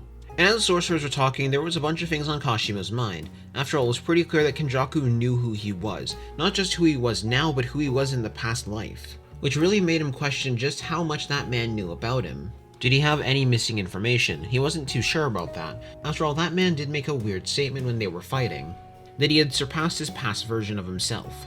He needs to do a lot more research on that, and he might have to ask Yuki or someone else about that, but that could wait. After all, that was the last thought that Kashimo had before passing out. He had pushed himself to the limit, fighting against a disaster cursed spirit in Dagon, the man who had freed himself from the shackles of cursed energy in Toji Fushiguro, the embodiment of humanity's maliciousness in Mahito, and finally the strength of the man who was responsible for every single part of this conflict, all the while landing several black flashes and forcing himself to use his curse technique. This could only last so long until he passed out. Megumi Fushiguro was also in a similar boat. He was completely run out of stamina. From having to use his domain to having to use Max Elephant so many times, he could only last so long. This led to Nobara deciding to go with Kashimo and Megumi as well. She was right now incredibly low on stamina, not low enough to pass out like those two were, but she was still pretty low. However, she did want to make sure both of her friends were okay. But she could see it in Yuji that Yuji was planning to go back out there in order to try and kill as many curses as possible, at least as a way to try and atone for what he did. Or more so what Sukuna did in his body, but Yuji still blamed himself for it. So Nobara told him to not get himself killed. Around a day would pass before Kashimo, Nobara, and Megumi each woke up in Jujutsu High, recovering from that battle, though Kashimo was the first to wake up among them. And now all of them had time to recover, they felt a notable increase in strength. In the heat of battle, they weren't really able to tell that they had gotten stronger, but now they had time to relax and rest, they could really feel that curse energy increase. The control of their curse energy and their refinement had gotten significantly better from all of the battle and the black flashes they had landed. It did make sense as well with Gojo's teaching method of effectively throwing his students into the fire. It allowed them to become much greater versions of themselves. Though Kashimo now had a new mission for himself as well. He needed to learn reverse curse technique and soon. That method of using Phantom Beast Amber that he used wouldn't work forever, it would only allow him to do it in short bursts. But using reverse curse technique might be the fix to that. He wasn't too certain about that yet, but he did want to at least test it. They each had some time to train and prepare themselves. They weren't going to directly enter into the Culling Games barrier immediately. After all, they still needed to find other allies. They still needed to find people that could be on their side. Though Kashimo and Megumi are both quick to notice the fact that Yuji was not with them. Toto also wasn't here, which is something Kashimo noticed but Megumi didn't. Nobara, who was still awake, informed both of them of what Yuji was doing. That Yuji was right now out hunting cursed spirits to eliminate as many of them as they can to try and make up for what happened in Shibuya. After all, he took the blame on himself from what Sukuna did in his body. As a look of concern began to rise into Kashimo and he said, "What is that fool doing? I know he's superhuman, but there's no way he's fully recovered yet. Not to mention the higher-ups are definitely going to send people after him. We need to go and soon." However, that was when another student came out from the shadows, one that Kashimo and Nobara didn't recognize but Megumi did recognize. Special grade sorcerer Yuta Akotsu. As he told them they didn't need to worry about that. After all, he was going to be the one that was sent after Yuji, but he had no intention to truly follow up on the higher-ups' requests. But he had a method planned out in order to make sure the higher-ups were going to think he was dead, which caused a look of confusion to rise on both Nobara and Kashimo. At the same time, they also looked a bit worried as well. They didn't know fully if they could trust this guy, but Megumi told them that they could. This was an ally of Gojo named Yuta Akotsu, with Megumi adding in the comment of this is the only second year he really respects. Though that has partially changed since he does respect Maki quite a bit more now as well. Kashimo and Nobara both immediately asked if they could go with Yuta in order to try and find Yuji. They wanted to make sure they were going to be okay. But Megumi had something else he needed to check on first before he could go with them. And after making a call with Ichiji, he wanted to check if Sumiki was okay, and ended up getting information he really didn't want to hear. That Sumiki was now a player in the Culling Games. So Megumi asked Kashimo and Nobara if they both could help him in order to get Sumiki out of the Culling Games. He was going to ask the same to Yuji as well. He was going to need all of their strength, and both of them agreed pretty fast. It seemed Kashimo was going to need to figure out how to use reverse curse technique another day. They had hunting to do. 7 days would pass where Yuta Akotsu eventually found Yuji Itadori, with both Yuta and Naoi battling against Yuji, Toto, and Choso, leading to Yuta knocking out Choso and Toto and faking Yuji's death. But we have to admit, he was certainly impressed by Yuji's strength. He wasn't expecting him to use that much power. Fortunately for him, he had Rika on his side to be able to take Yuji out. This was leading to the conversation between Yuta, Megumi, Choso, and Yuji going pretty similar to canon, including Yuji agreeing to help out Megumi. Kashimo and Nobara entered into the room as well, telling them that Yuji wasn't really going to be alone in this either. They were going to help out as well. With Kashimo in particular telling Yuji he needed to get some rest. He had been fighting for over a week straight, including fighting in special grade curses in Shibuya. And sure, Yuta's healing was one thing to help out, especially considering he had just learned that Sukuna had offered him better healing than normal, but even he still needed some rest. So after taking some time to rest proper, they began to head back to the Tomb of the Star, meeting up with both Yuki and Maki inside who were waiting for them to arrive. This also leads into the meeting with Tengen going pretty similar to canon, though Tengen does comment on Kashimo. After all, Kashimo was a rather odd person. They had never seen a true reincarnation before. However, this was when something interesting did happen to change. Tengen right now had a total of 7 potential guard options, though they did specify they did want at least one special grade of either Yuki Tsukumo or Yuta Akotsu to join them in guarding. However, Toto, Megumi, Nobara, Choso, and Kashimo all surpassing the levels of grade 1 sorcerers on a standard level, any of them would work as a backup guard. The main reason why Tengen didn't want Yuji there was because of Sukuna existing and the ticking time bomb that was Sukuna, which was the Choso staying behind in order to help guard Tengen. However, to their surprise, Toto decided to stay behind as well, which then reminded them of something else they had learned in their battle against Kenjaku. Kenjaku had another curse thing they had access to. This technique was based in gravity manipulation. However, it did have a time interval only being able to last for 6 seconds, and this was a massive buff that would definitely be useful against someone like Kenjaku. They also told him that Kenjaku had access to reverse curse technique. They then made their plan, with Yuta going towards Sentai Colony in order to do some investigation early, Maki heading to the Zenin clan in order to try and pick up some weapons with Megumi's approval, due to Megumi being the new leader of the clan. And finally, Yuji, Megumi, Nobara, and Kashimo all going out in order to recruit Hikari, Kinji, and add them to their side. And with that, each of them dispersed in order to complete their tasks, with Kashimo, Yuji, Megumi, and Nobara all arriving towards the fighting ring that Hikari had made his base, leading to a stage fight happening between Kashimo and Panda. And Kashimo was a bit surprised to see Panda here, though at the same time he was happy as well since that was an ally of his, leading Nobara and Megumi choosing to stay outside alongside Panda, while Yuji and Kashimo head inside trying to convince Hikari. And while Panda and Megumi and Nobara take out Kirara a little bit easier, both due to them being stronger as well as there being 3 of them, this leads to the conversation between Hikari, Kashimo, and Yuji. Hikari and Kashimo felt like they met each other before, but they couldn't figure out quite why. This also lead into the fever conversation playing out the same as normal as well. After all, Yuji and Kashimo were both told in order to try and listen to Hikari in order to try and convince him to join their side. And while Kashimo was definitely someone who preferred punching people over listening, he knew they had to get him on their side, so maybe he could fight him later, who knows. But once Hikari said, "Why don't you try getting carried away by my fever," that was when Kashimo decided to end it. As Kashimo then said, "While your philosophy is really interesting, I honestly don't really care that much. I'm not really a big planner type of guy, but I can tell you why we're here. We're here because we need help getting Gojo Satoru out of a box. He's been sealed and, well, you owe him, we owe him. Only good that we help out a friend, right? Plus the higher-ups want us dead, so we can't really go to Jujutsu Society to get more allies, and they kinda want to keep Gojo sealed, so, you know, those guys are your enemies, and we kinda aren't, we're neutral, but it would be better if you worked with us. After all, if you free Gojo, you get him on your side, plus Megumi is now the head of the Zenin clan, so that can also help out with your goals." And that caught Hikari off guard at first. He had to admit this man was certainly interesting. At first, a part of him wanted to punch him in the face for that first part, but then he heard what his deal was, and the fact that they were up against the higher-ups, Hikari thought about it for a moment, especially given the knowledge those two were first years in against Jujutsu High. Hikari could tell he had most definitely missed out on quite a lot while he was over here, but this was a deal far too sweet for him to be able to refuse. After all, not only would he get Gojo on his side, but also Megumi being the head of the Zenin clan, that was an additional amount of reinforcement to be able to take over the world. And the potential of getting rid of the higher-ups once and for all? Yeah, no, he agreed. And this led to all 4 of them heading to Tokyo Colony number 1, and most of it playing out pretty similar to canon. While the group didn't know they were searching for Higuruma directly, they just instead decided to ask the question of who was the person with the highest amount of points here, with Megumi and Yuji both getting the answer of Higuruma, and Yuji's battle against Higuruma playing out pretty similar to how it played out in canon, though going quite a bit easier for Yuji due to Yuji being physically stronger in comparison to what he was before. And Megumi is just going to have an easier time with Reggie, leading to Higuruma adding in the rule to allow point transference between other players. And while things were going mostly peaceful for all of our students, there was one area where things were about to get a little bit more conflict and action, that area being the Tomb of the Star, as Kenjaku began his assault. And once he landed inside the Tomb of the Star, he would see someone who caught him off guard. It was nothing to see them there, Yuki Tsukumo, a special grade. And this led to Kenjaku and Yuki actually choosing to talk for a little bit. This was their first time meeting since Kenjaku left before Yuki could arrive. Now of course in the normal circumstances, Yuki really didn't need to entertain him, but she did want to at least see if she could figure out some things about their plan. In case they did end up losing, which she did doubt would happen, it would be good to at least know what Kenjaku was planning. Leading to the talk being a mesh between the talk that Choso and Kenjaku had, as well as the talk between Yuki and Kenjaku in Shibuya. But once they had no more need to exchange words between each other, both of them began to rush towards each other in order for the battle to truly begin.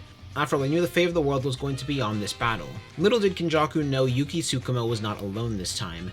As Kenjaku attempted to call upon Ganesha, however Yuki was able to use Garuda and kick them right through it, destroying the cursed spirit in a single blow, before rushing right towards Kenjaku, closing the distance between the two of them. And as Kenjaku lifted up his arms in order to block the blow, suddenly both arms were punched right through by Yuki. And as Kenjaku was being sent backwards, suddenly he saw several small blood orbs begin to rise around him, before each of them exploded, rapidly activating supernova all across his body. But Kenjaku was quick enough in order to summon some cursed spirits in order to shield himself. However, that made a slight delay in healing his arms, a slight delay that Yuki immediately took advantage of, as Kenjaku realized that Choso was on the battlefield but he couldn't see where they were. Little did he know the purpose of that was not actually to attack Kenjaku, but was actually to make some cursed energy signatures for Toto to swap with. As Yuki now rushed right towards Kenjaku, landing another punch on him and punching him right through one of the cursed spirits. As a result, she tore out a chunk of his side with that one punch. But she also ended up tearing right through that cursed spirit as well, causing the blood that landed on that cursed spirit to cling towards Kenjaku's body. And Kenjaku realized in that moment that Yuki Tsukumo was a perfect counter towards cursed spirit manipulation. Or at least if she was fighting against Geto, they would be a perfect counter. It wouldn't matter how many numbers there were, she would just be able to tear right through it. Furthermore, there were definitely other supernovas planted all throughout the area, and Kenjaku had no idea where they were. Right now, they were planning to counter Kenjaku's domain with Tengen's domain, trying to make an opening they could potentially go for by having Kenjaku's technique be on cooldown. However, Todo was also waiting and seeing if there were any openings. After all, Kenjaku didn't even get a chance to open their domain, it might end up being a better circumstance for them. And so long as Yuki kept up with the attacks, there was no chance that Kenjaku would be able to properly regenerate his hands in order to make a domain expansion. And Todo saw this as his best opportunity to attack, so he decided he was going to abandon the plan. After all, he calculated this. This actually might have had a much better chance at success in comparison to their current plan. As he told Choso to trigger the supernovas underneath Kenjaku, and Choso obliged, while Yuki began to rush towards Kenjaku, trying to not let him get any breathing room. Kenjaku was pretty certain of it now. He needed to activate his domain expansion and fast. That was going to be his only way of winning this fight. But suddenly around him, a massive amount of supernovas began to rise out, each of them exploding all at once, forcing Kenjaku to have to use several cursed spirits around him in order to block. But suddenly a clap noise could be heard, as Kenjaku immediately realized that Todo was also here. And that wasn't good, but he didn't have much time to focus. Another clap noise could be heard, with Yuki appearing in front of them and Garuda appearing behind him. But a third clap could also be heard, as above Kenjaku, Choso suddenly appeared with his hands clapped together. But he didn't have much time to focus on that, as Garuda smacked Kenjaku right in the back of the head, while at the same time Yuki landed a punch on Kenjaku's stomach. Yuki punching a hole right through Kenjaku's gut, while at the same time Garuda did quite a bit of heavy damage towards his head. And at the same time Choso fired piercing blood right down towards Kenjaku's direction. And with the amount of damage that Kenjaku had taken in this battle, not to mention both Yuki and Garuda landing a hit on him, he had no way to counter, as the piercing blood went right through Kenjaku's head, killing him in one blow. It would seem that Aoi Todo's gamble ended up working, but their battle wasn't over yet, as suddenly out from Kenjaku's body, millions of cursed spirits began to erupt all at once. Even though he managed to defeat Kenjaku, that didn't mean all of the cursed spirits he had summoned were going to die at the same time. But Yuki had a rather easy plan to counter that, as Choso quickly was teleported out the way again by Todo, and Yuki activated her domain expansion, bringing all of the cursed spirits inside with her. And Choso was feeling quite a bit of relief and joy right now. He had done it. He had avenged his brothers. He had defeated Kenjaku and killed his father. All that was left was the cursed spirits and ending the culling games, which both of those probably wouldn't take too long, especially with Tengen still on their side. And it took about 20 minutes of Yuki having her domain active until it eventually faded away with Yuki stepping outside and none of the cursed spirits remaining.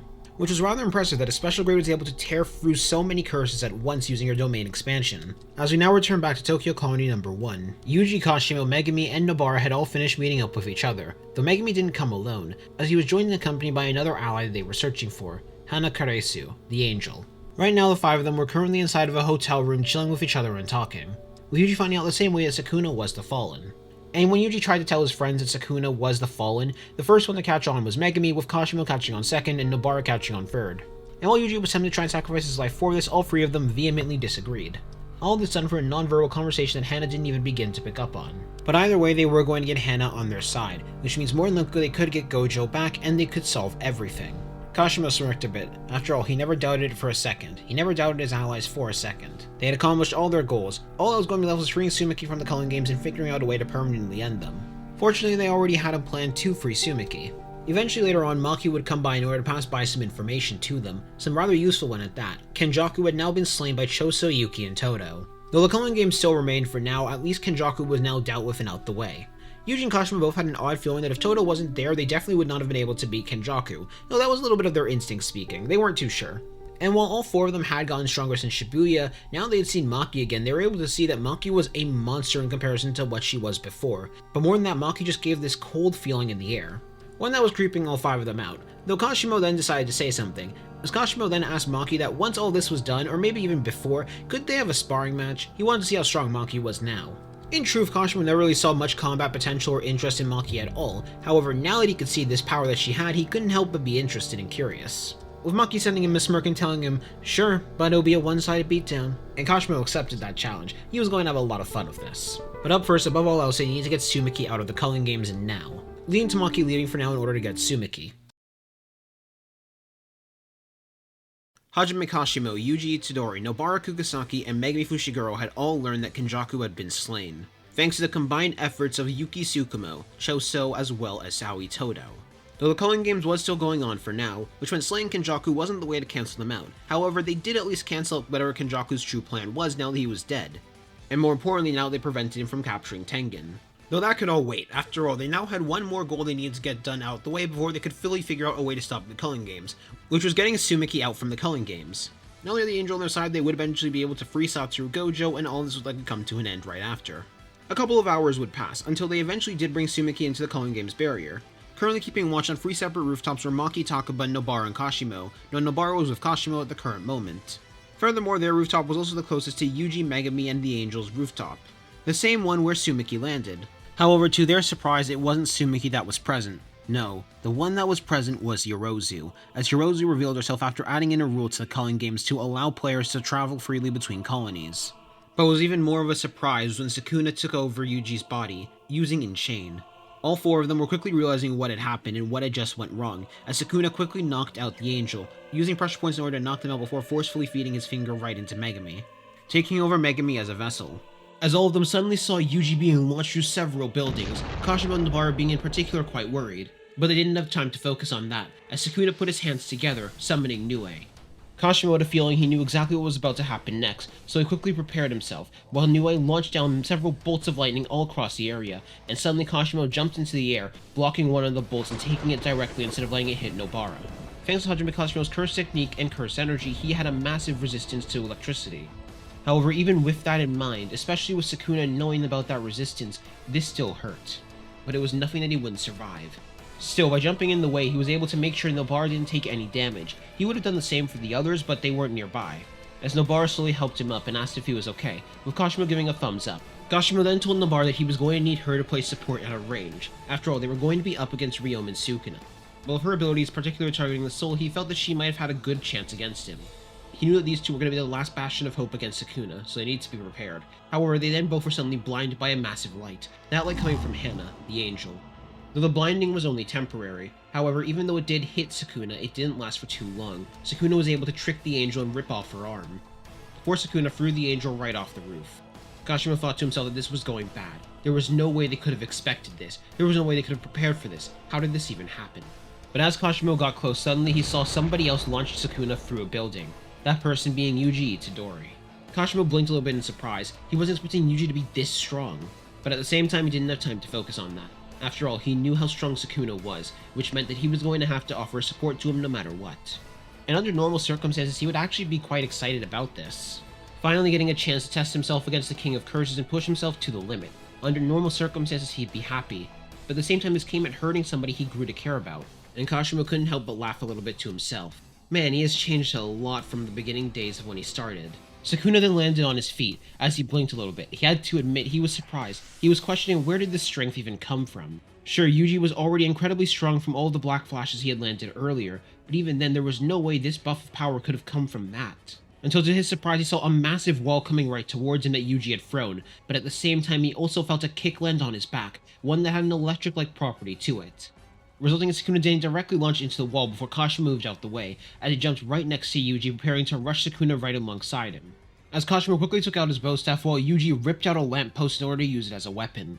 While Kashimo wasn't as strong as Yuji Itadori was physically, he was still able to keep up. He had long since surpassed his past self after all.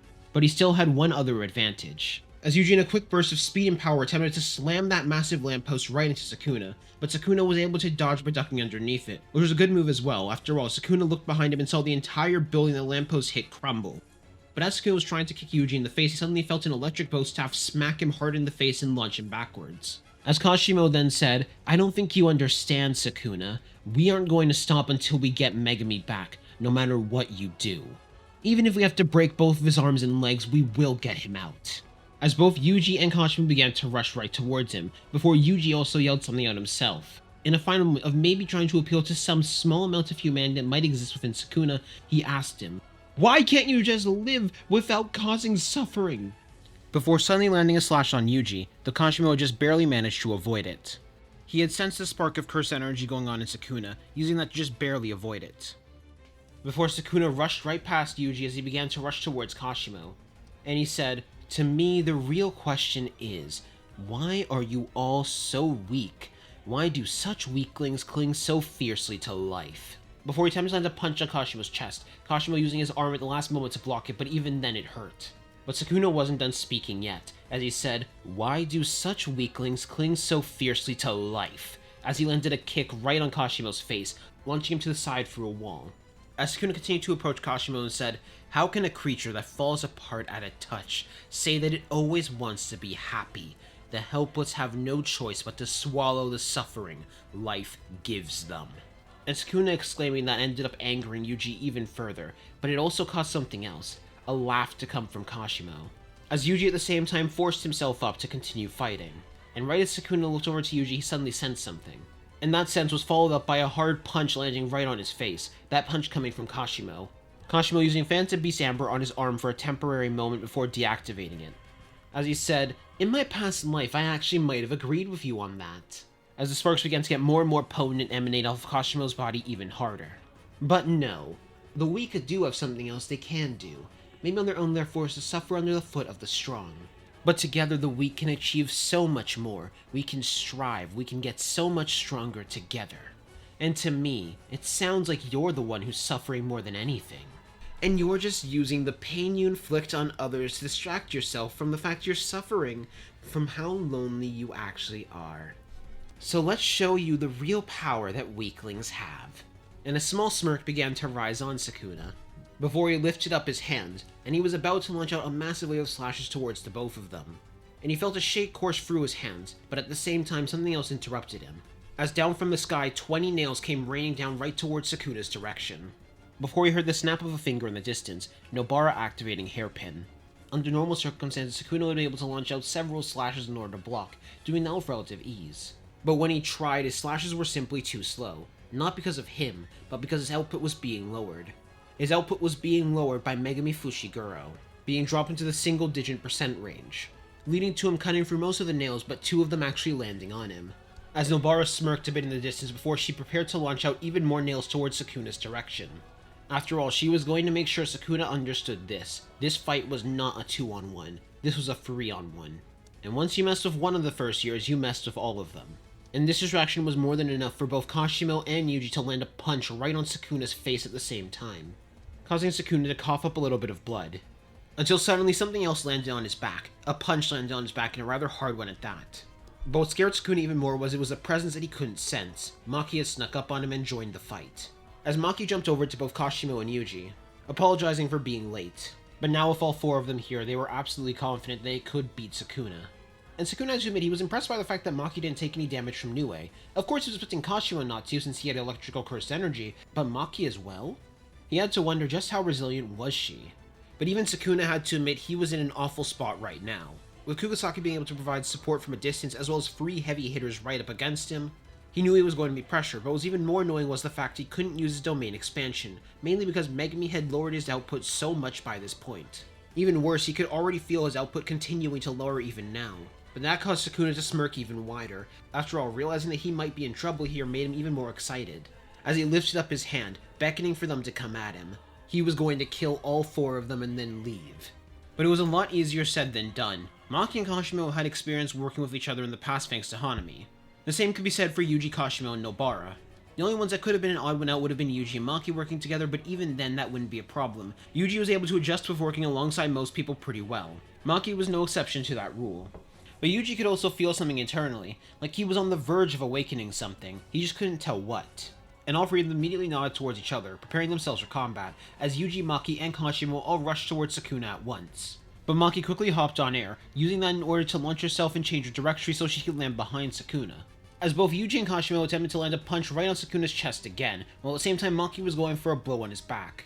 Sukuna then launched out some slashes in Maki's direction in order to push her away from him, while at the same time lifting up both his hands in order to block Kashimo and Yuji's blow. But even when Sukuna caught Yuji and Kashimo's arms, they still ended up pushing his arms back a little bit more. But what was even more surprising was the fact that Maki was able to perfectly duck underneath the slashes, dodging them before she launched herself up, using the momentum in order to land a hard kick on Sukuna's back, forcing Sukuna to let go of Yuji and Kashimo's arms. Kashimo by this point had also been contemplating on something, whether he should launch out lightning bolts at Sukuna or not, mainly because he didn't know if that could be healed, and there was a pretty good chance if that wasn't healed, that might end up killing Megami. Though he had definitely charged enough by this point to launch a lightning bolt at Sukuna if he wanted to. But at the same time, he knew Sukuna was powerful. And he remembered the fatal wound he heard about that Yuji healed, so if they could heal that, there was a pretty good chance that Megami would live this. As Kashimo quickly hopped backwards, telling both Yuji and Maki to move out the way.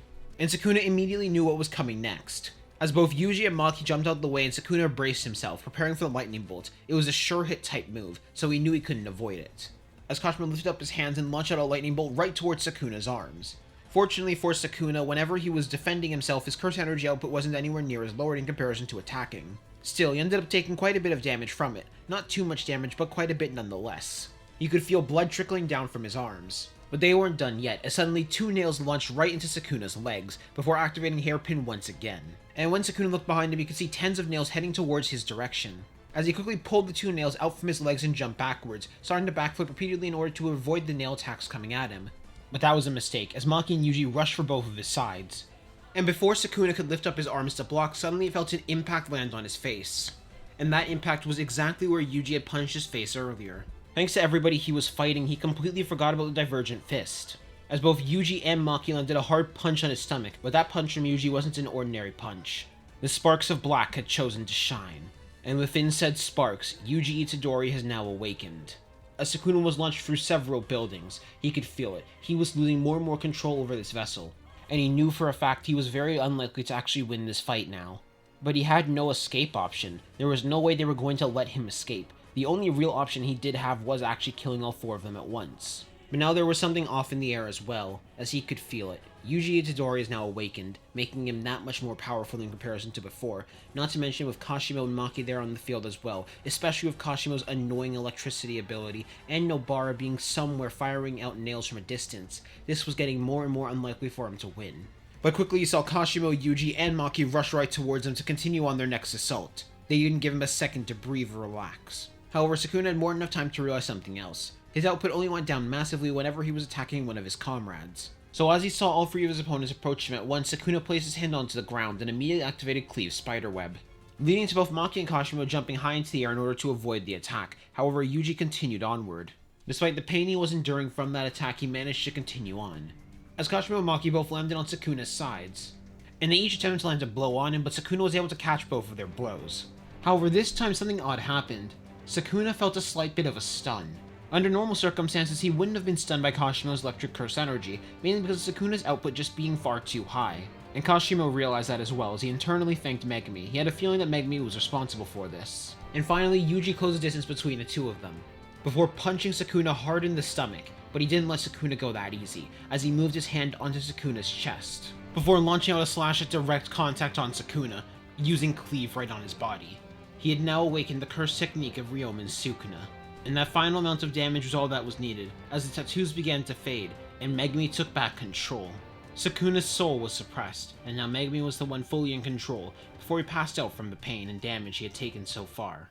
Around this time, Urame arrived as well, as they contemplated for a moment of getting involved, but they realized if they did, they would definitely die.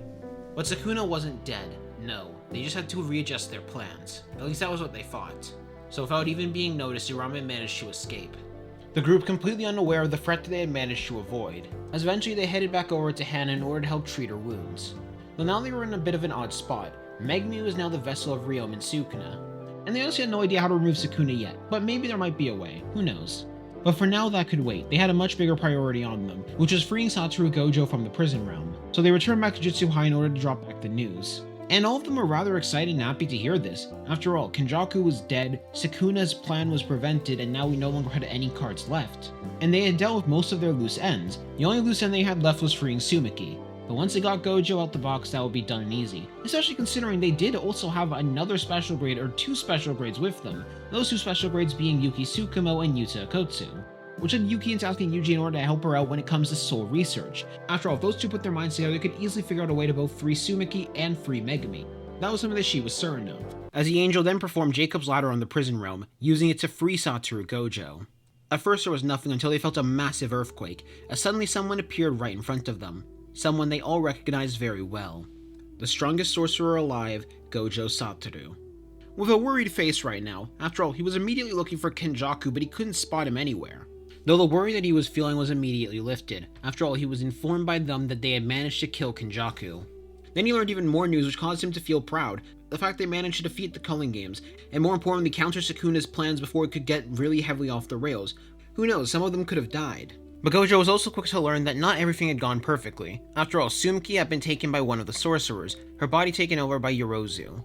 And now they were going to need to find a way to free Sumiki and get her back. And while Yuki and Yuji got to work on that, Gojo told them that he was going to go capture Yorozu.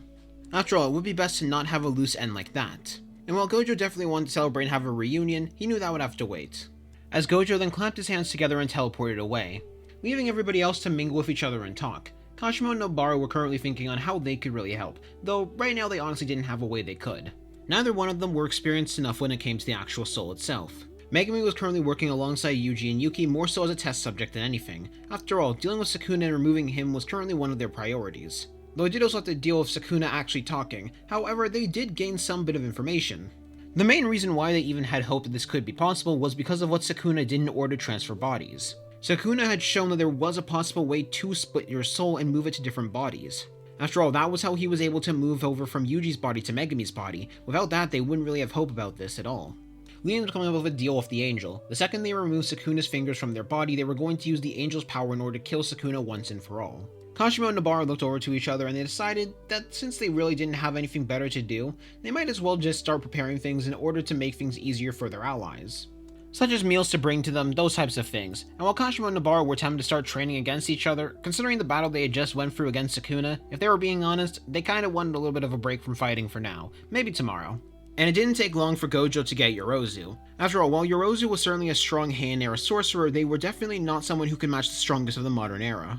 The harder and more certainly annoying part was going to be keeping Yorozu knocked out. After all, Yorozu wasn't going to willingly give up this body, so they needed to figure out a way to remove her while keeping her knocked out, which was the advantage of having Gojo here. Every time Yorozu woke up, she was just knocked out by a punch from Gojo.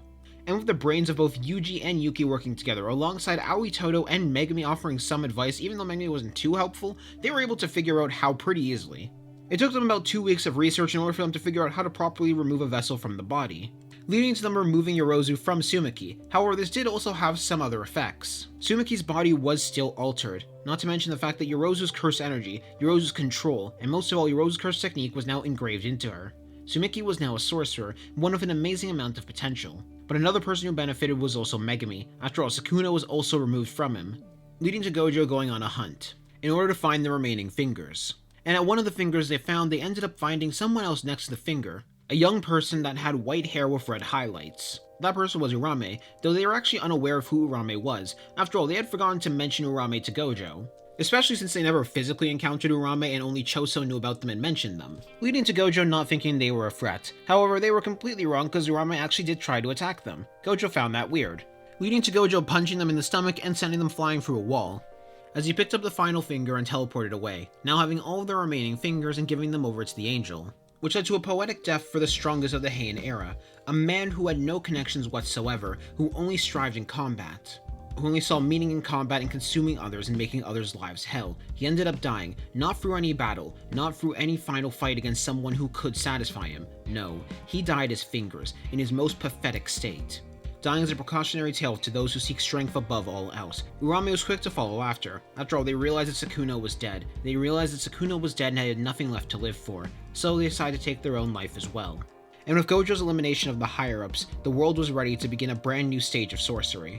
One not ruled by ancient methods or ancient practices, but instead ruled by this new generation. A brand new path was opened up for the sorcerers. In particular, this was going to be a better life for Kashimo Hajime in comparison to his first. In his first, he died alone. He died alone because he had no one who could rival him, no one he could truly connect with. But this time around it was different. He had friends who were able to keep up with his insane potential, but more than that, he was able to help them bolster that potential. That way he could always have rivals. Rivals like Yuji, Nobara, and Megumi, each the same age as him that would all continue to develop alongside him. Rivals like Aoi Todo he ended up finding through battle. And now who knew what the world had in store for them next? But whatever it was, Kashimo was going to face it alongside his allies. No, alongside the friends he had made on his journey. As Gojo looked on proud to his 4 students, he was certain one day they would eventually surpass them. It was just a matter of time. A total of 5 years would pass. Now each of them were 20 years old and had become sorcerers professionally. But one day, Yuji, Nobara, Megumi, and Kashimo decided to have a reunion. And with that reunion, they decided it's been a long time since the last time it's happened, since they've had a sparring match. And with several of their new students from Jujutsu High watching, prepared to see what their teachers and mentors could do, all 4 of them prepared to rush towards each other, to see what each of them were capable of, and also to show off in front of their students a little bit. And with that, we close off this story here. The story of a man who felt empty in his first life, and ended up finding fulfillment and brand new purpose in his second.